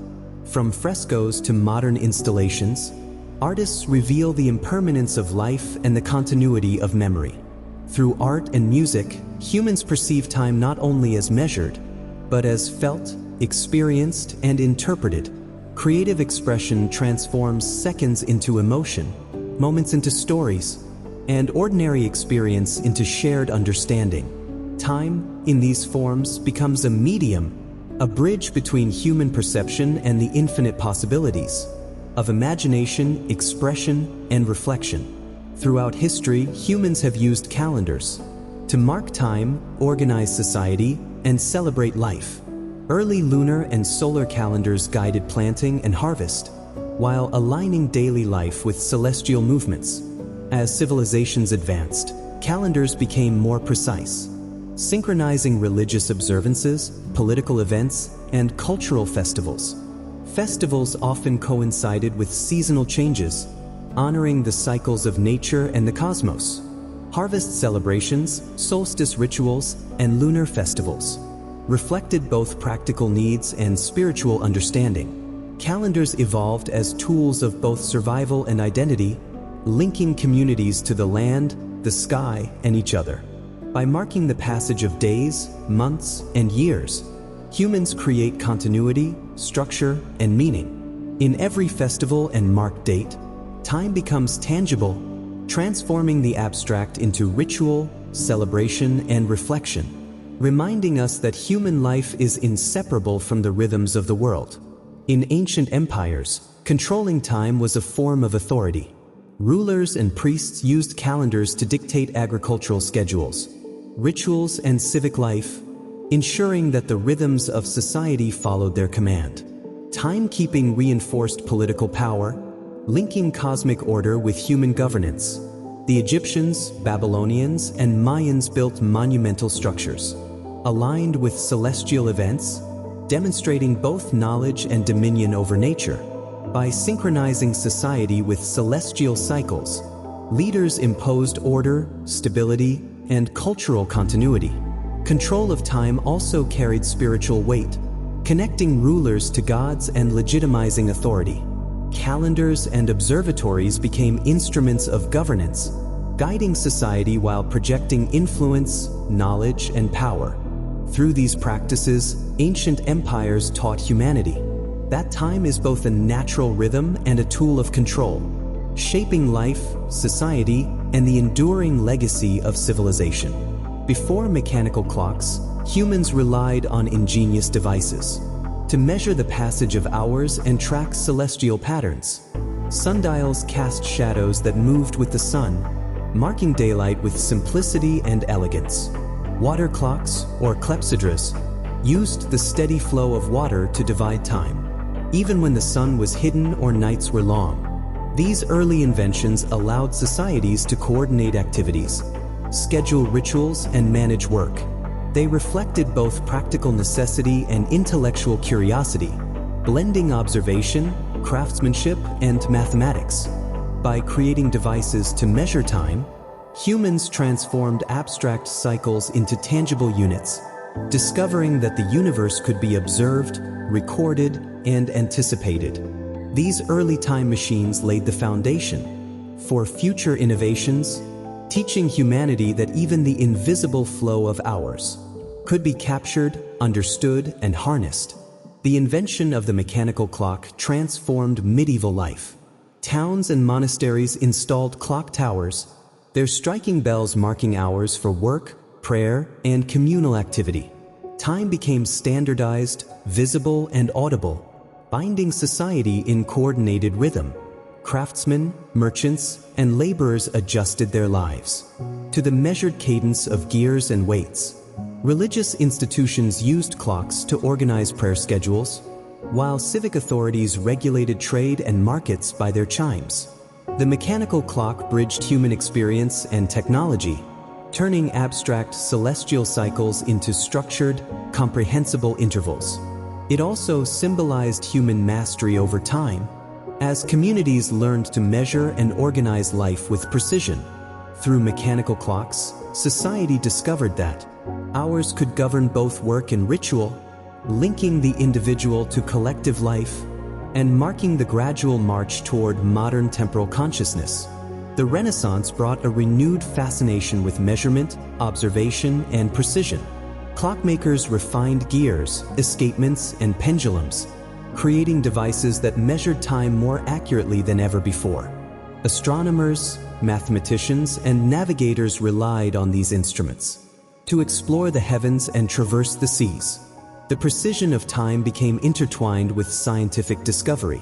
Calendars were corrected, star charts refined, and human understanding of celestial and terrestrial rhythms expanded. Time also influenced art, music, and literature. Composers structured intricate rhythms, artists depicted fleeting moments with realism, and writers explored the flow of narrative with temporal awareness. In the Renaissance, time was no longer merely observed, it was studied, analyzed, and harnessed, revealing the intricate relationship between human curiosity, technological innovation, and the unfolding of history. The age of exploration stretched human perception of time across the globe, Navigators crossed oceans, guided by celestial bodies, measuring latitude and estimating longitude with evolving tools. Accurate timekeeping became essential for survival, trade, and conquest, as ships journeyed through unfamiliar waters and time zones. The need for synchronization sparked innovations like the marine chronometer, allowing sailors to determine their position with unprecedented accuracy. Time became not only a measure of hours and minutes, but also a tool for connecting distant lands, cultures, and economies. Exploration revealed that the Earth itself was a vast temporal landscape, where local times differed, yet a global rhythm began to emerge. This era taught humanity that understanding and coordinating time was crucial for knowledge, power, and navigation, linking continents and shaping the modern world. The Industrial Revolution transformed the way humans experience time. Factories, trains, and urban centers demanded strict schedules. Workers followed shifts regulated by bells and whistles, while railways required synchronized timetables to prevent chaos and collisions. Local solar time was no longer sufficient. Nations adopted standard time zones, creating a shared temporal framework that connected cities and regions. Time became a tool of productivity and coordination, shaping labor, commerce, and communication. It imposed order on rapidly growing populations, allowing society to function with efficiency and predictability. The standardization of time marked a shift, from natural cycles to human-imposed schedules, from local perception to global synchronization, forever changing the rhythm of daily life. The 19th century wove time into networks of communication and travel. Telegraphs transmitted messages across continents in seconds, shrinking the perception of distance. Railways linked cities with precise timetables, forcing society to adopt synchronized clocks and standardized time zones. Time became a shared, measurable, and enforceable resource. Daily life, commerce, and governance all depended on the coordination of hours and minutes. Through telegraphs and railways, humans experienced a new kind of temporal connectivity, where distant events influenced the present and local schedules depended on global coordination.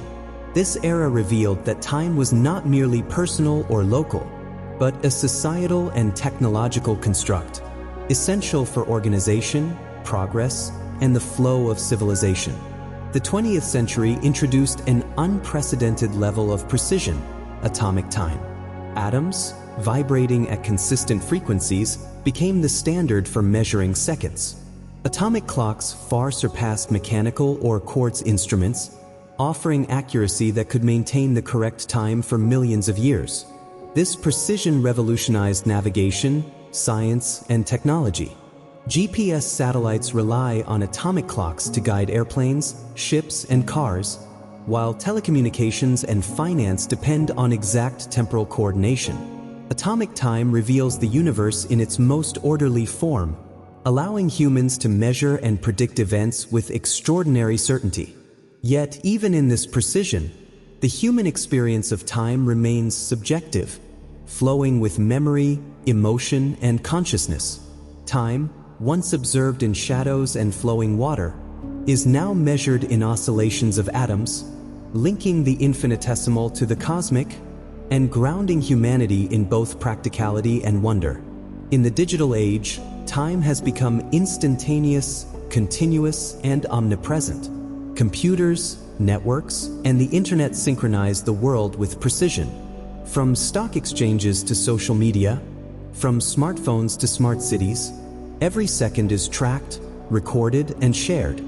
Digital clocks and timestamps create a global temporal framework, where events unfold simultaneously across continents. Human perception of time accelerates as information flows without pause, and the boundary between day and night blurs. Yet, despite this speed and connectivity, the human experience of time remains deeply personal. Moments of reflection, anticipation, and memory persist, reminding us that while technology measures every second, our hearts and minds still inhabit rhythms that cannot be captured by machines alone. The digital era teaches that time is both absolute and subjective, external yet internal, a force that shapes life, culture, and consciousness in new and profound ways. In modern life, time is both abundant and elusive. Schedules, deadlines, and commitments dominate daily routines, yet moments of leisure, reflection, and creativity are fleeting. Individuals navigate personal time alongside societal demands, balancing work, family, and self-care within the ticking hours. Technology offers constant access and synchronization, but it also accelerates the perception of time. Notifications, messages, and updates compress experiences, turning hours into fragments of attention. Despite this, humans continue to find meaning in personal rhythms. Morning walks, evening rituals, and quiet reflection allow individuals to reclaim a sense of temporal autonomy. Time becomes a canvas on which life is painted, with pauses, accelerations, and repetitions, shaping personal experience and identity. In the modern world, time is both measured externally and felt internally, reminding us that every second carries potential, and every moment, whether ordinary or extraordinary, is a thread in the tapestry of life. Time is not only measured in clocks and calendars, but also experienced subjectively within the human mind. Moments of joy can seem to stretch endlessly, while periods of stress or boredom can pass in an instant.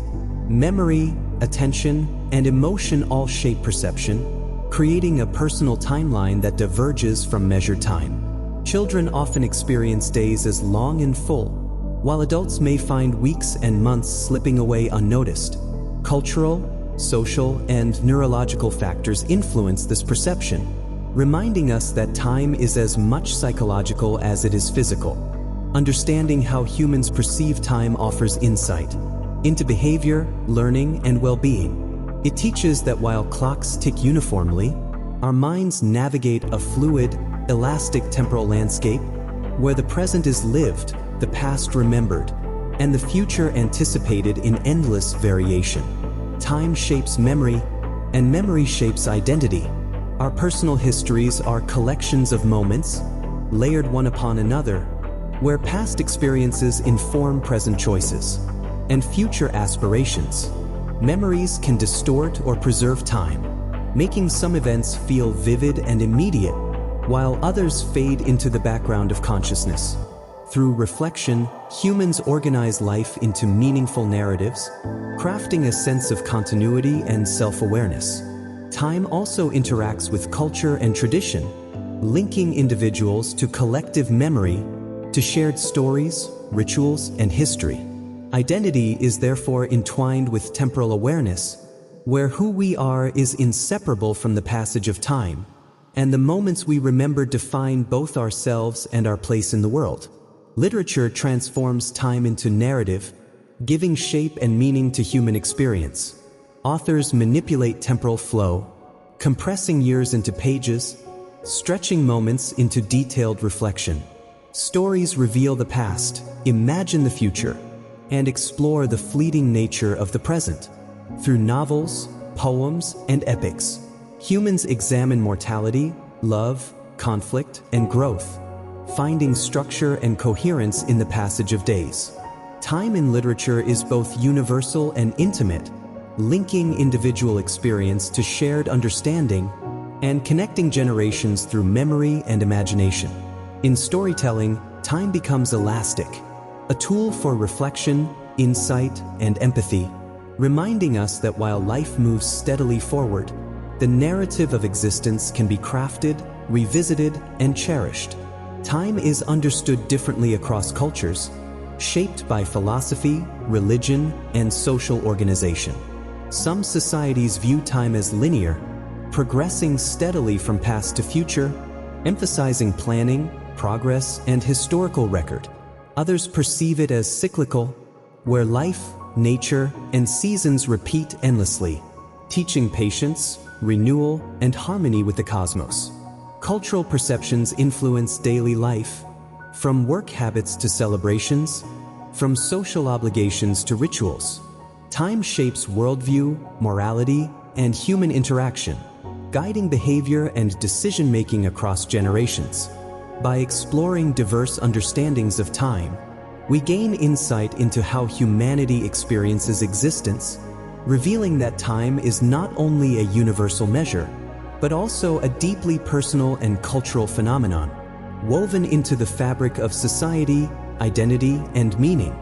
As technology advances, humans continue to explore new ways of measuring, experiencing, and understanding time. Artificial intelligence, quantum clocks, and space travel reshape our perception of temporal reality. We may one day synchronize human consciousness with precise temporal networks, or explore time in ways previously unimaginable. Yet, even with technological mastery, the human experience of time will remain tied to memory, emotion, and perception. Our consciousness interprets seconds, minutes, and years through stories, rituals, and reflection. The future invites us to consider not just the measurement of time, but its meaning, its impact on life, and the ways in which our understanding shapes society, culture, and self. Time, ever flowing, will continue to guide, challenge, and inspire the human journey, linking past, present, and future in an unbroken continuum. Time is both a universal constant and a deeply personal journey. It flows through the cosmos, through civilizations, and through the intimate moments of human life. We measure it with clocks and calendars, yet we live it through memory, anticipation, and emotion. From the earliest lunar cycles to atomic precision, from ancient myths to digital synchronization, time has shaped survival, culture, and consciousness. It connects generations, guides rituals and festivals, and anchors stories, identities, and societies. In every tick, every sunrise, and every season, we find patterns, meaning, and continuity. Time is at once a scientific marvel, a cultural construct, and a personal experience, reminding us that though seconds pass unnoticed, every moment contributes to the tapestry of human existence. Nature moves in rhythms that have guided humanity for millennia. Day and night, the rise and fall of the sun, the waxing and waning of the moon, and the changing seasons all shape life on Earth. Humans observe these cycles, learning when to plant, harvest, hunt, and celebrate. Nature's timing-informed rituals, festivals, and communal life, linking survival to celestial and environmental patterns. Even today, natural cycles influence sleep, mood, and health, reminding us that despite technological advances, we remain part of a larger temporal flow. By aligning with the rhythms of nature, we discover balance, continuity, and a profound connection to the world around us, where every sunrise and every season reflects the passage of time. From ancient observatories to modern telescopes, humans have looked to the skies to understand time. Celestial bodies, stars, planets, and moons serve as both markers and guides, allowing us to track days, months, and years. Eclipses, solstices, and planetary alignments were recorded to predict seasons, rituals, and events. Astronomy reveals time on a cosmic scale, stretching beyond human lifespans to millennia and eons. It connects the movements of distant worlds with life on Earth, reminding us that time is universal, yet experienced intimately through observation and reflection. Through astronomy, humanity perceives the vastness of time, its cycles, rhythms, and patterns, finding both wonder and continuity. In the endless dance of the cosmos, calendars do more than mark days. They reflect culture, belief, and identity. From lunar calendars in East Asia to solar calendars in Egypt, societies organized life according to celestial rhythms. Festivals, rituals, and civic events were timed to honor gods, ancestors, and the land.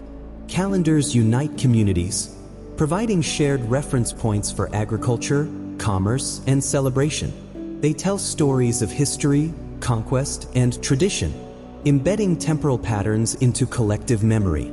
Even today, cultural calendars influence holidays, ceremonies, and social life, reminding us that time is not only a measurement, but also a vessel of heritage, meaning, and continuity. Through calendars, humanity transforms abstract time into a living, shared experience that shapes identity and society. Technological progress has transformed the way humanity measures and experiences time. Mechanical clocks evolved into precise pendulum devices, which later gave way to quartz clocks, and eventually to atomic standards of unmatched accuracy. Each innovation reshaped society. Railways required standardized time. Telecommunications relied on synchronized networks, and space exploration demanded precise temporal coordination. Technology allows humans to measure time beyond perception, linking the smallest fractions of a second to events across the globe and even into outer space. It demonstrates that time is not only a natural phenomenon, but also a human construct, honed, refined, and extended through ingenuity. Through technological advancement, time becomes a bridge between the cosmos, society, and individual experience, revealing the intricate relationship between observation, innovation, and life itself. As the world grew interconnected, synchronizing time became essential for communication, commerce, and transportation. Telegraph networks and railway systems required precise coordination, while international conferences established standardized time zones. Global synchronization allowed societies to function cohesively, reducing confusion and enabling efficient trade, travel, and diplomacy. Standard time transformed local perception, linking distant cities and continents into a shared temporal framework. It demonstrated humanity's capacity to organize collective life according to consistent, measurable, and agreed-upon rhythms. By synchronizing the world, humans harness time as a tool of unity, bridging distances and cultures, and ensuring that the passage of hours, minutes, and seconds could serve not only individual lives but global civilization itself. Science relies on precise measurement of time to understand the universe. Experiments, observations, and discoveries all depend on accurate temporal tracking. From physics to biology, time governs motion, growth, decay, and cycles. Exploration, both terrestrial and cosmic, demands synchronization and timing. Navigators charted seas with celestial observations, while astronauts rely on atomic clocks for orbital calculations. Time allows scientists to connect events across distances and scales, from the infinitesimal to the cosmic. It transforms raw observation into knowledge, revealing patterns, laws, and principles that define reality. Through scientific inquiry, time becomes a lens for understanding cause, effect, and the intricate choreography of the universe, showing that human curiosity and precision can harness the flow of existence itself. Across civilizations, humans have marked the passage of time through rituals, ceremonies, and festivals. Solstices, equinoxes, lunar phases, and seasonal changes dictated agricultural cycles, religious observances, and communal gatherings. Time was celebrated, honored, and interpreted, transforming abstract measurement into lived experience. Rituals gave structure to human life, linking individuals to the cosmos, to ancestors, and to community. Calendars, sundials, and ceremonial observances served as tangible reminders of temporal cycles, embedding meaning into the passing hours, days, and seasons. By observing and participating in these rituals, humans learned to live in harmony with time, acknowledging its influence while shaping their own rhythm of life. Time has long inspired reflection, pondered by philosophers, scholars, and poets. Is it linear, flowing steadily from past to future, or cyclical, repeating endlessly like seasons and stars? Does it exist independently, or is it a construct of human perception? Philosophers explore time as a dimension of existence, where moments, choices, and consciousness intersect. They consider mortality, change, and the fleeting nature of life, questioning how meaning arises within the passage of hours and years. These reflections remind us that time is more than measurement. It is a framework for understanding existence, an invitation to contemplate impermanence, continuity, and the intricate patterns that shape both the cosmos and human life. Through philosophical inquiry, time becomes a mirror for the mind, revealing the depth of human thought, experience, and awareness. Time flows endlessly, shaping the universe, societies, and individual lives alike. It is measured by atoms, clocks, and calendars, yet experienced through memory, emotion, and awareness. From the first observation of the moon to the precision of atomic clocks, humanity has sought to understand, organize, and harmonize with time. Every sunrise and sunset, every heartbeat and passing season connects us to the past, grounds us in the present, and carries us toward the future. Embracing the flow of time means acknowledging its power and inevitability, finding meaning in moments both ordinary and extraordinary, and recognizing our place within the larger rhythm of existence. Time is a constant companion, a teacher, a witness, and a guide, reminding us that life, in all its fragility and beauty, is a journey measured not only in seconds and years, but in experiences, memories, and the stories we carry forward. As our journey through time comes to a gentle close, we pause to reflect on the enduring threads that connect all human experience. From the fog-choked streets of Victorian London to the valor and wisdom of Queen Gorgo, from the desert castles of the Umayyads to the celestial rhythms that have guided civilizations, time has shaped life, culture, and consciousness. We have measured it with instruments, celebrated it through rituals, and contemplated it in thought and story. Yet in every age and in every moment, time remains a living, flowing companion, silent, unyielding, and profoundly human. As you drift into rest, let the rhythms of history and the gentle unfolding of time carry you into dreams, reminding you that every moment, though fleeting, is part of the endless, wondrous tapestry of life.